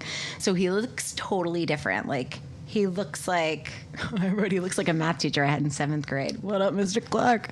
But she looks like you know those like before and after meth photos? Oh no. Yeah, she's up there. She's in an orange jumpsuit. And she like goes from, like look at her. Look at her. Crazy. Okay, we will post this. Her crazy eyes, her crazy face. Like she looks like, she kind of looks like she doesn't have teeth. Yeah. Like some, right? Eliza. I mean, describing anyone as the aftermath. I mean, okay. I think we've all seen those before and after photos. I'm talking about when they're like after 18 months of using meth, not 5 years. Because after 5 years, your face is tattooed, you don't have any eyebrows, and you have like open sores. I'm talking like I've been using meth. Don't do meth. Well, yeah. Thanks, Eliza. Are you serious? In case anyone was considering this. PSA, don't do meth. Don't do it. Because you don't want to look like Diane Brodbeck's mugshot. Oh. But I'm just saying she's not like super, super methy looking. She's just like mildly methy looking when she's been experimenting. Harsh. It's harsh. Just like a year and a half of doing meth. Yes. And maybe she wasn't. We're not accusing her, but you'll post her photo. You'll know. She's absolutely not doing meth. So, the update is 2 viewers in Boise, Idaho, Don and Chrissy Humphreys, recognized her as a former coworker, Kathy Kerman, which I love as an alias, Kathy fucking Kerman. Wait, what would your alias be? Go. It's gotta have the same first and last initial. It has to have It's gotta be an alliteration. God, I don't know. No, you can't do that. On the spot like that. What would yours be? I know it. What is it? Christy Christopherson. That's not the worst. She just said it has to have the same initials. It does. Christy Christopherson. Kathy Kerman. I thought you meant the same initials as you have now. Oh. No alliteration. I thought you meant alliteration. I didn't know it was specifically K. So, okay, you don't have to answer, but mine is Christy Christopherson. So. Cut it out. Keep going. Okay. So, 2 viewers in Boise, Idaho. This is always where the episode starts to fall apart. I just want to say for the record. No. We're good. It's great. We're good. This is the best we've done so far. We just weren't prepared for it. Yeah, we weren't prepared for it. Right. You have to write that out ahead of time. I would have had a good answer, but I'm not an improv person, so I can't think of something. Don and Cassie Humphreys recognized her as former coworker Kathy Kerman. Apparently, Cassie doesn't speak because of the interview. She's just slightly nodding her head up and down, while solemnly staring at Don. She's just yeah, you get it. So they called the FBI. The couple was arrested in their home. After a month of surveillance. Yeah, I know. They had to be sure. I don't know. That's crazy though, right? I mean, yeah. Most shows. I mean, that's GSK level, or maybe it's we've been watching you. Yeah, that seems excessive, right? Yeah, that's what I'm saying. A month. Well, or maybe maybe most of it takes a month and they don't mention it in the other segments. I don't know. But I thought it was crazy that it was a month too.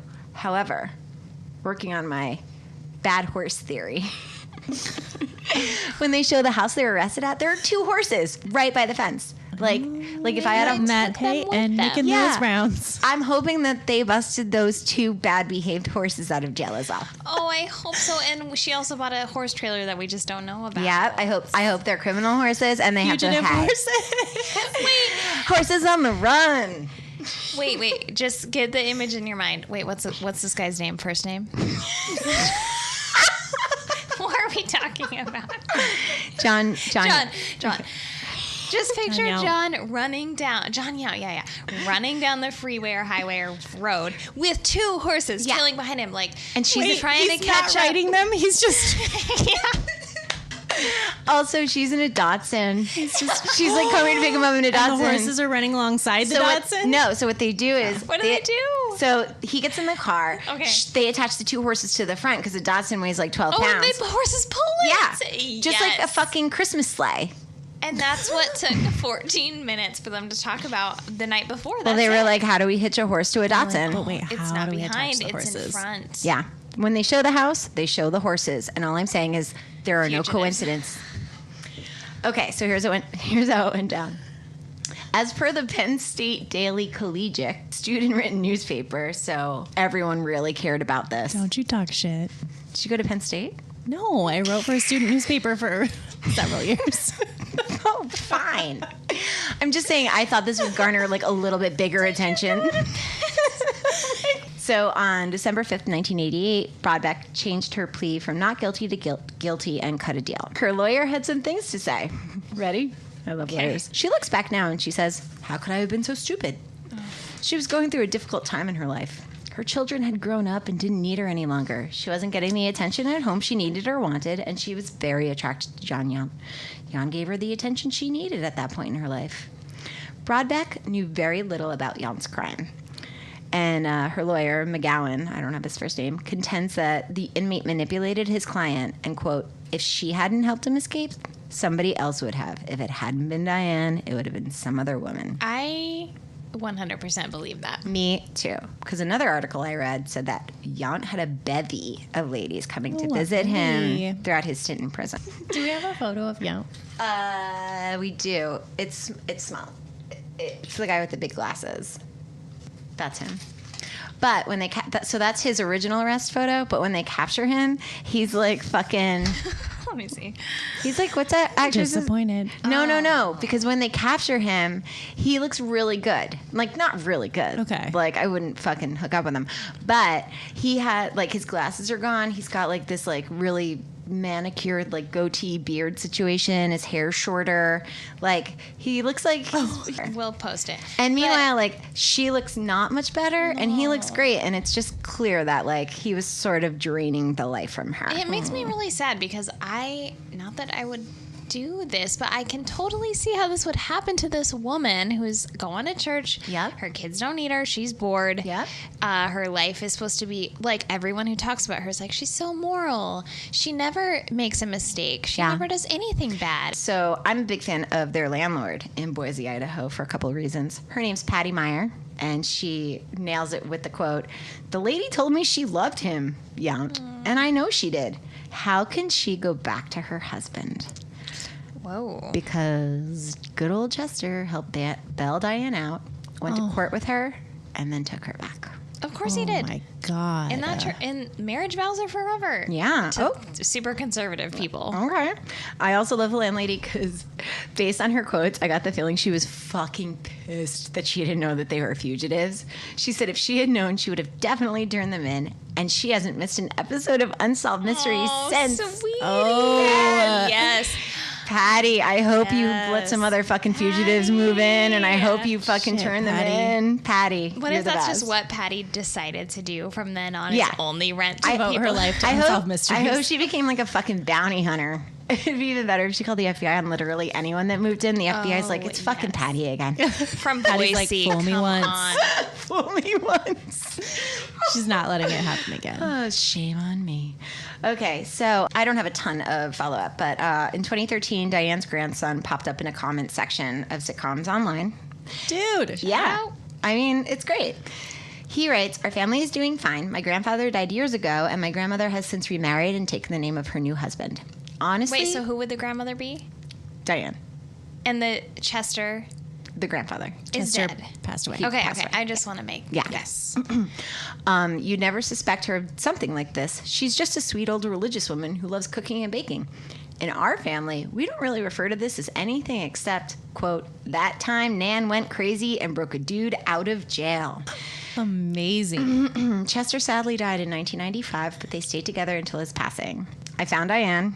She's 75, and she lives in Pennsylvania, but I'm not going to dox an old lady who had some fucking Bonnie and Clyde fantasy. Her and Chester even have a shared tombstone because I looked them up on findagrave.com. Yeah. There's like another quote from her grandson who is just like, I don't know how old he was while he was posting in 2013, but he is super adorable because like he just discovered the fact that his grandmother busted a guy out of jail. There's a ton of information about it, and he's like asking if people can send him the episode, and someone's like, I can send you the episode. Exactly. Yeah.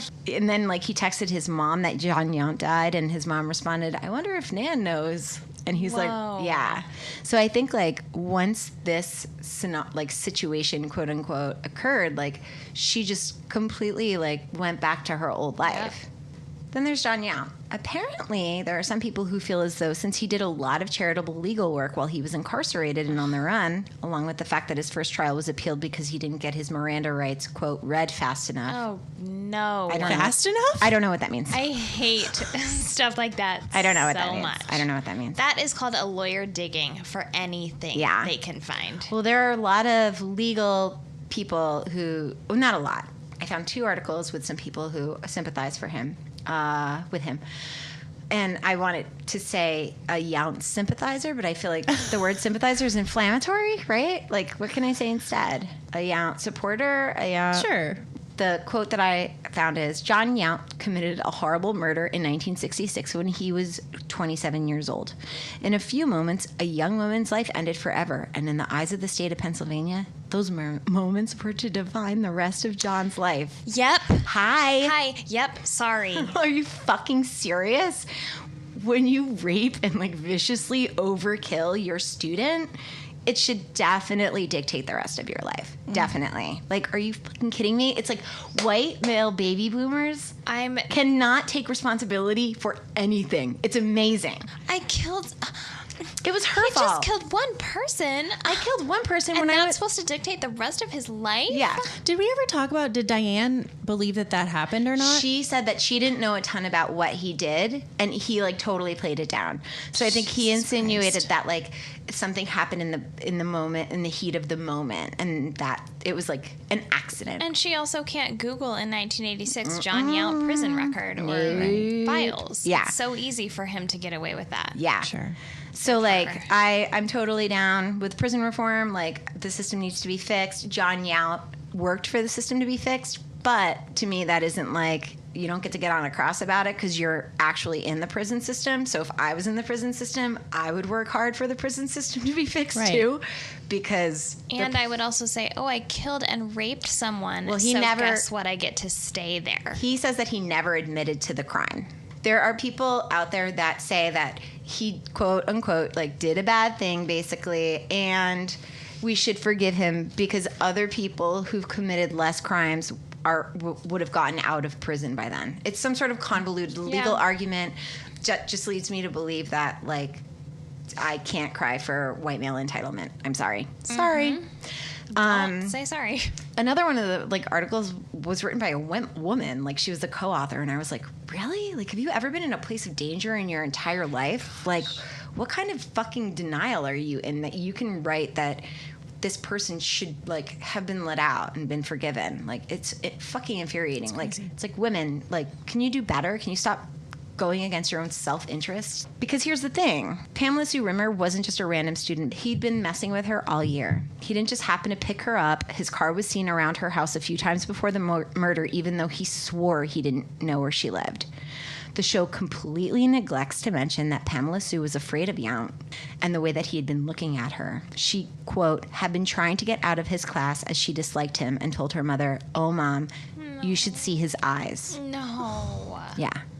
Oh, my God. The show doesn't give any information about the Rimmers, and they should have interviewed LaVon Rimmer, Pamela Sue's mother, because it's fucking heartbreaking. Her son was killed in a farming accident 3 years before Pamela was murdered by Yount. No. One of the last quotes she made before her death was, "What he did didn't just end my daughter's life. It ended my life and my husband's life. I have nothing. No children, no grandchildren. No one calls me to say, 'How are you, Mom?' My life has been over since then." Oh, my God. Yeah. Yount killed himself in prison in 2012 at the age of 74. Good. He hung himself, and Goodbye. I'm not sorry. No, That's fine. Yeah, so it's a pretty sad story. Mainly about the Rimmers or the Rhymers. Apologies if I'm pronouncing it wrong. Which weren't the focus of the show. The show should have been about the murder of Pamela Sue and not about fucking Diane and John and their like Bonnie and Clyde thing, because that's the tragedy and it's heartbreaking. And unless you do any research, Pamela Sue is just the name that they say when they talk about why he was in jail to begin with, you know? And I think that, especially at that time, but also now when you watch it, makes it so easy to just like hear a name and think, that wasn't really a person. Yeah. Or like as other humans hearing about someone getting killed. Of course. It's a story, not a person. Exactly. Basically. And I would like to think that they didn't maybe know all of the details. I hope. Because, I mean, it's such overkill and it's such a rage killing and it's so violent and, you know, and then he blames her. I would like to think that, like, they either didn't want to get into it, but I am really surprised that they not showed him in a sympathetic light, but in a very casual, come on, get in the car, I insist sort of situation. Like, this came out of nowhere where it isn't true. He was essentially stalking her and she was afraid of him. Yeah, so that's the really sad story of Pamela Sue Rimmer or Rhymer and Diane Brodbeck and Jon Yount, who are definitely deserve to be secondary characters in this story. Nice. Yeah. Okay. Are we recording? Yeah. Okay. Of course. So this is the fourth segment in the third episode, which is Treasure. Woo! The Beele Papers. Treasure. I like treasure. So this is the story of the Beele ciphers, a.k.a. the Beele Papers, a.k.a. the Beele Treasure. So in the early 1800s in New Mexico, which after my research I realized was actually in Colorado. I'm sorry. Like, at that time, it was called New Mexico, but it was actually part of Colorado currently. Good research. What the fuck? Weird. I'm on a map. Post a map. I have literally no idea what you're talking about. Well, we'll post a map. Okay. Thomas J. Beele and his crew of 30 adventurers found a large mine full of gold and silver. Beele and the men spent 18 months mining thousands of pounds of precious metals, which they then transported back to Virginia. So that's a long time. I don't know how they were doing this, but they buried the treasure in a secure location. So we have fucking buried treasure. Buried treasure. Buried treasure. I think, like, I'm not disappointed by buried treasure segments at all. I find them fascinating. It's just hard to follow up with all the Oh, of course. intense I mean, there's not drama going to be a lot of, with like, my dumb treasure story. Sure. I gotcha. So the treasure was about 21 million in gold, silver, and jewels, which at today's worth would be 43 million. Jesus fucking Christ. Whoa. I would kill both of you for that amount of money. You would not. I guess not. I don't know. You would. I know you would. Eliza looks really offended. How, though? Girl, don't How? hate the player. Hate the game. In-person killing? I don't How? think you could. Describe how. Well, I'm a woman, so I would obviously poison you because that's what we do. I'm just kidding. I wouldn't kill you. Fine. I don't need $43 million. It's a lot of money. God, I move on. Cut that. Great, but I mean, so they take it back to Virginia and bury it.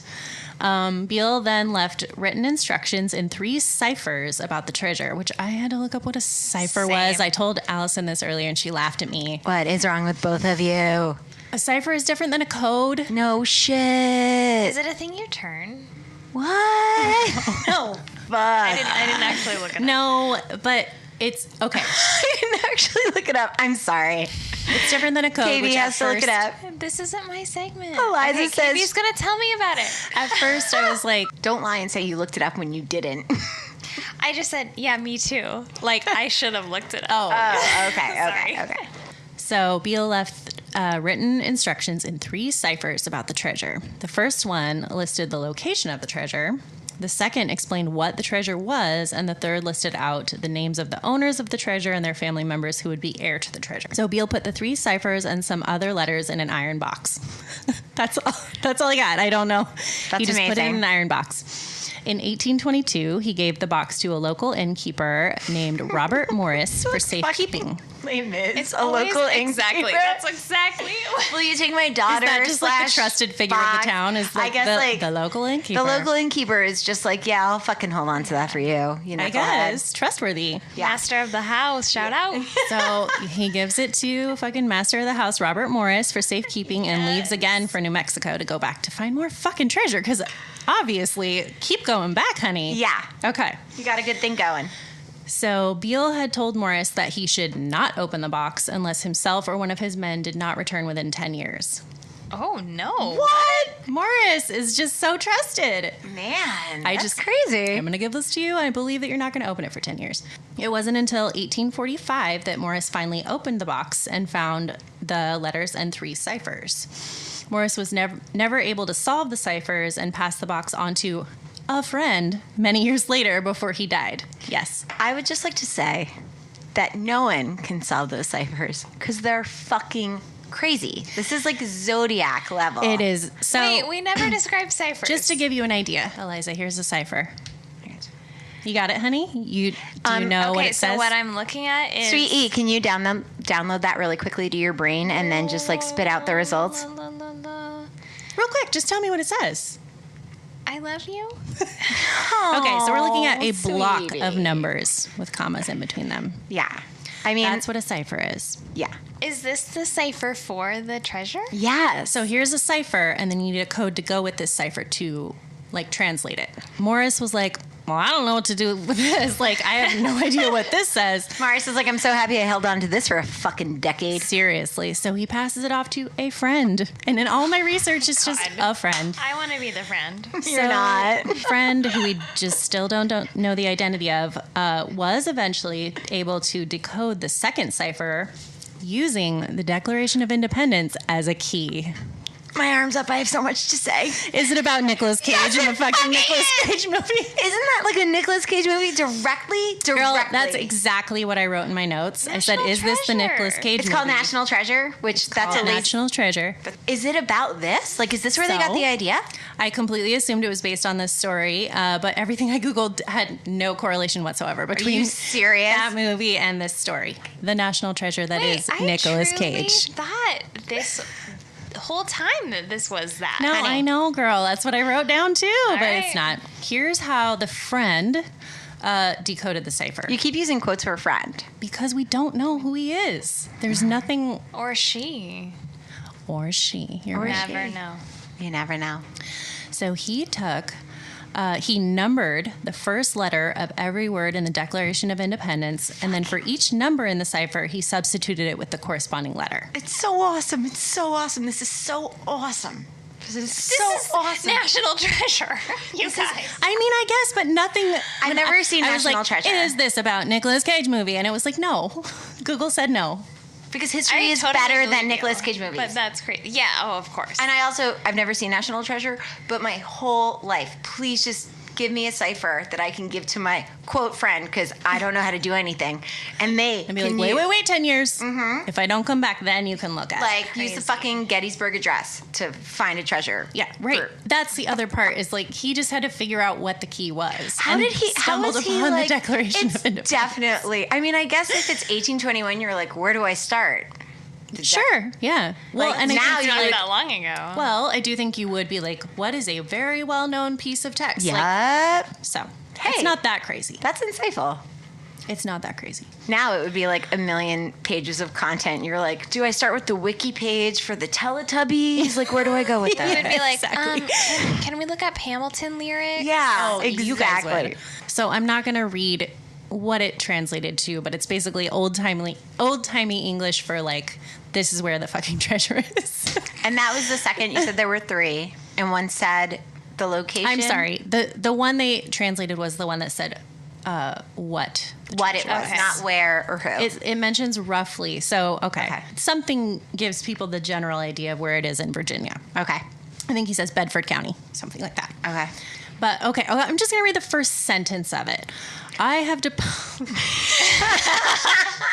In the episode, it's they're like long panning shots of like a valley with the sun coming down, and they're using this old timey voice layered over top of it to explain the cipher. So I have deposited in the county of Bedford, about 4 miles from Beaufort's, in an excavation or vault 6 feet below the surface of the ground, the following articles belonging jointly to the parties whose names are given in number 3 herewith. And then it Wow. explains. But I'm sorry, 6 feet deep? What? I don't think that's how deep you bury a treasure. I don't fucking know. How deep did you bury Would your it, like, treasure, and where is it erosion? located? I mean, I'd just be concerned about like erosion uncovering it. I Maybe feel like that's all they knew because 6 feet's what we buried bodies. That's true. If you're like, if you want to get rid of something, I don't know. But the other 2 ciphers remain unsolved. One of them lists the heirs of the fortune, and the other lists the location. At this point, the friend, who we still don't know the name of, publishes the ciphers in this pamphlet in the 1880s. So this is how it becomes well known and famous. Okay.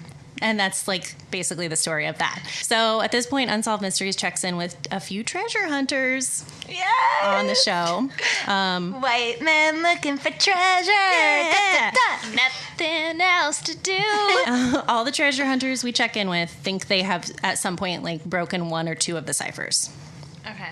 So, and this is how they're like continuing the hunt. Yes. I also think it's very funny that all of the treasure hunters interviewed are in different locations.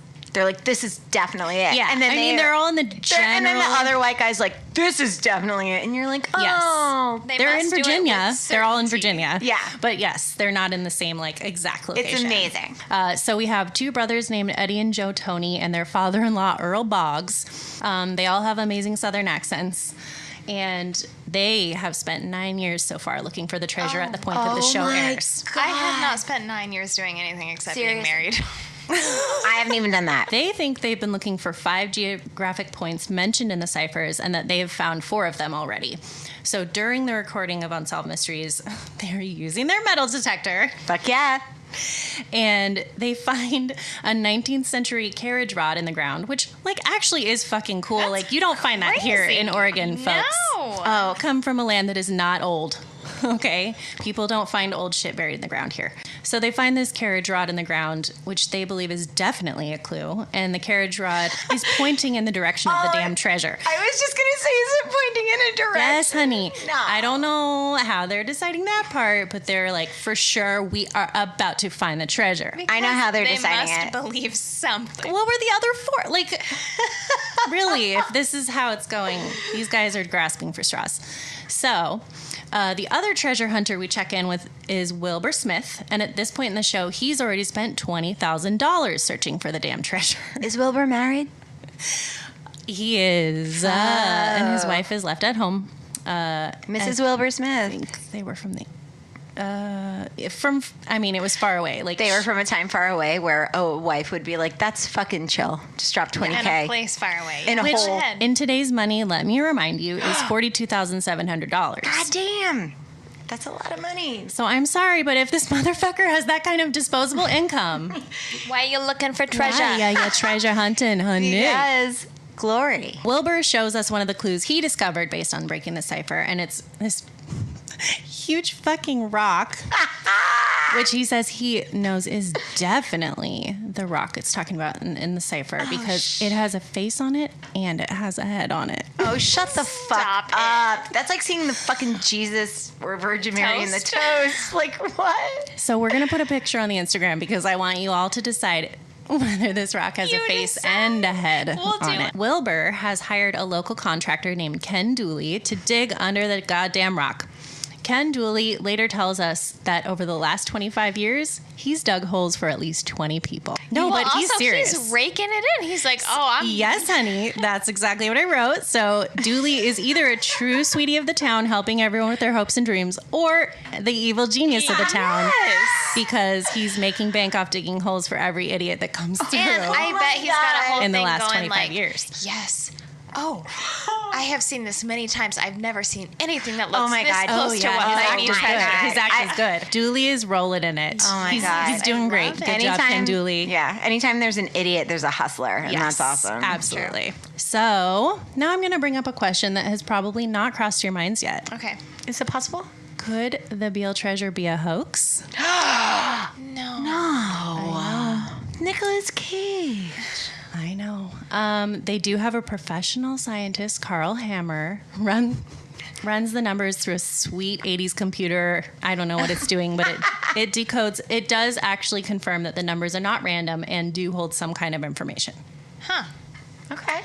Okay, so when we wrap the show, Wilbur has lost his job and is now living in a nearby hotel room, Yeah, I think that's literally like written out, right?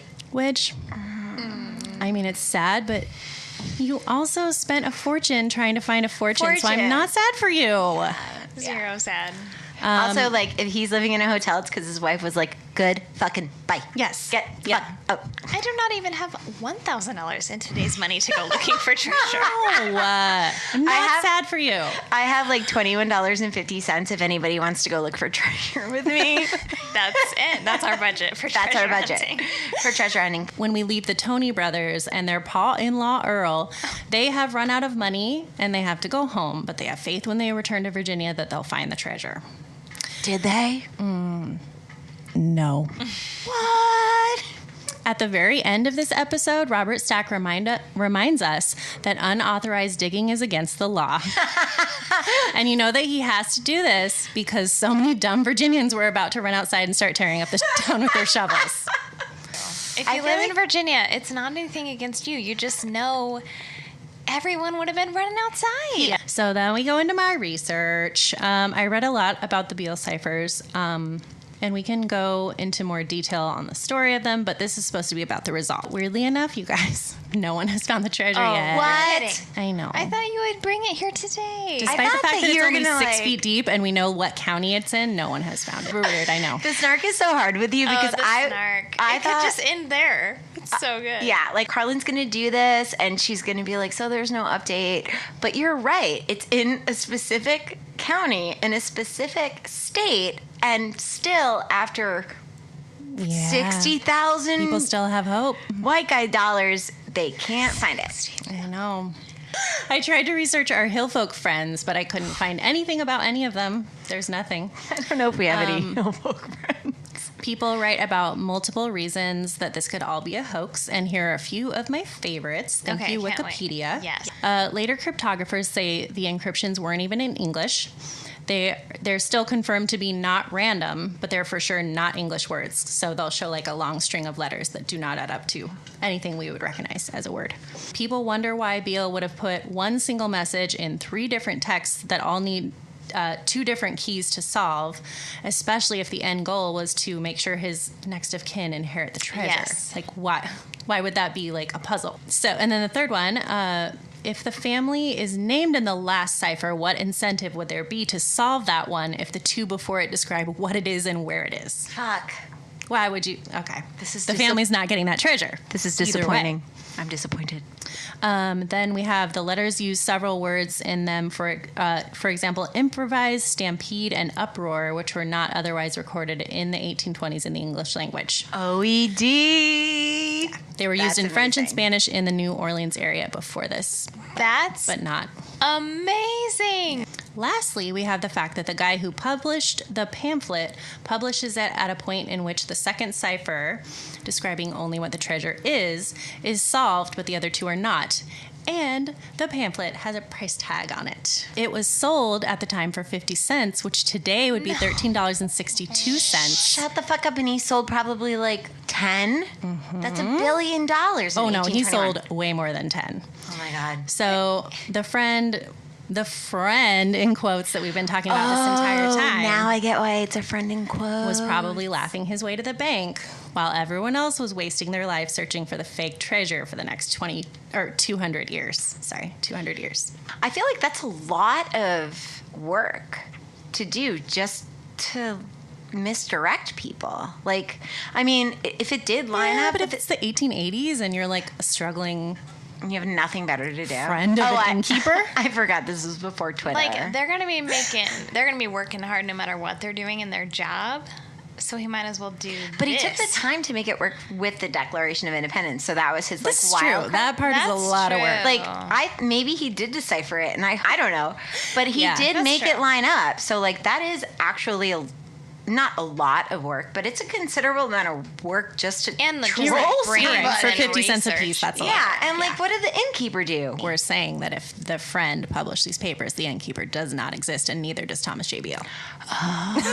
I think we're saying I somebody did just not. wanted to make a dollar. Yeah. Okay, but it did definitely correlate with the Declaration of Independence. And they gave people a lot of mystery to behold. Yeah. Yeah, and gave them something to do. Yeah. Yeah, Apparently they've And they're needed and still continue to doing need. it. What? Go Yeah. on.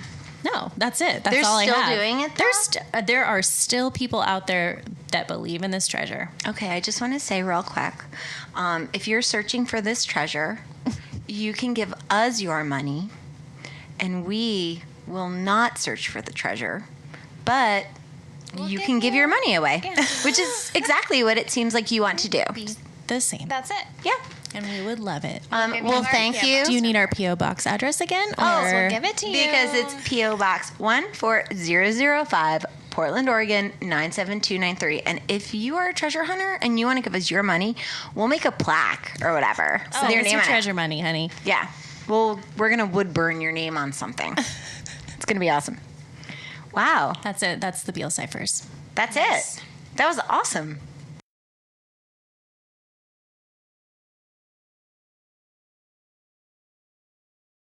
Good job. I'm going to read the cipher. Okay, Carlin, that was way more interesting than I thought a treasure segment could be. I'm looking forward to the others. Yeah.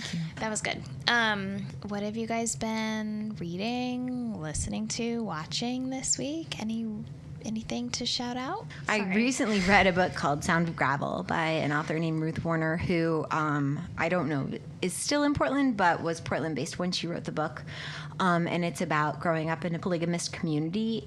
And it's a really fantastic read. It's super moving, so I don't know how to like elaborate on it without getting like Yeah, you don't wanna- outraged or sad or You don't want a spoiler alert. yeah. It's amazing. Read I don't. it. Yeah, I don't want to read like. I I don't just started it, so I can't vouch yet. wanna, okay. Highly recommend. Yeah. I recently read The Immortalists by Chloe Benjamin, which is an amazing book about four siblings who go and see a woman who claims that she can tell people the date that they're going to die. And then the rest of the book is all about the four siblings' lives as they lead up to that date and whether or not that's their actual date of death or not. It's gorgeous. I cried. I never cry. It was amazing, and I highly recommend it.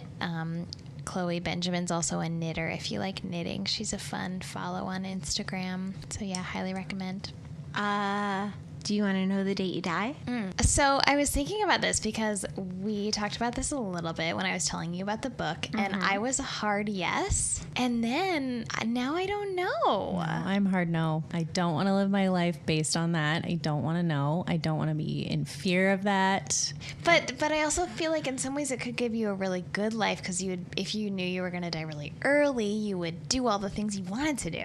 Yeah. But what if you spend your whole life like trying to prevent it or like trying to, I don't know. I guess I wouldn't do that. I wouldn't spend my life trying to prevent it. You don't think you would? No, I would just be like, this is the date that I die, so I'm going to go do what I want until that happens. Oh, I would James Franco that shit and be like, I will go back to the time that I can stop this from happening. Like, I would not. No, absolutely not. James Franco. Okay. Okay, everyone should read it. Allison and Carlin, you guys should read it. Okay. Read it and then tell me what you think. All right. Maybe your answers will change or maybe they'll stay the same. All right. All right. KB? I'm the worst. I'm not. I mean, I'm reading something, but mine is that me and my husband have been watching Buffy the Vampire Slayer. Yeah, girl. Buffy the Vampire Slayer, because we worst. haven't, neither of us had really truly watched it before, and it's pretty amazing. It's a 90s gem for sure. Like most of what we're enjoying with watching it is just like reliving those 90s moments and those outfits. Oh, and yes. I don't Like know. butterfly hair clips. Yes, 100%. So many. It's pretty good. But it was also Joss Whedon, and he wrote, like, Allison Hannigan was a lesbian. That was, like, a big deal. You know? Spoiler alert. What season are you on? Literally the third episode. Oh, my God. Sorry. Shit. But that explains a lot now. I get it. But- okay. All thanks. right. If you haven't watched Buffy, sorry. We're cutting this. We're cutting the whole I can't thing. be mad, girl. It's been No, like talk 20 about Buffy fucking again. years. I'm Yeah, so no, it's sorry. great. That's Also, funny. like, what is the...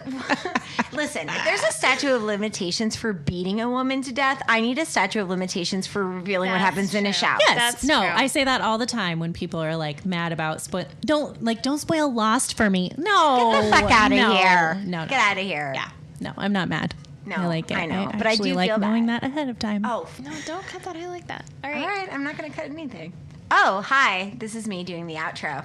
Email us if you have any more information on the cases, if you have an unsolved mystery of your own, or what mysteries of the show were your favorite, or if you know how to read a fucking cipher, email me. If you have any recommendations of things that you like, that you're watching, reading, loving, whatever, subscribe wherever you get your favorite podcasts. If you like us, please leave a review and tell a friend. Follow us on Instagram at _solved mysteries, Twitter on @resolvethepod, and Facebook @resolvethepod. And you can go to our website and email us at resolvedmysteriespodcast.com. Thanks for hanging in with us, and I feel like we sort of crushed it this episode. So We got our shit together. We definitely, like, aren't we showing promise? I feel like we're drink showing less wine. promise. Yeah. Stick with us. Thanks, guys. Stick with us, and I won't stick with Rosé. Bye. Bye. That's our tagline.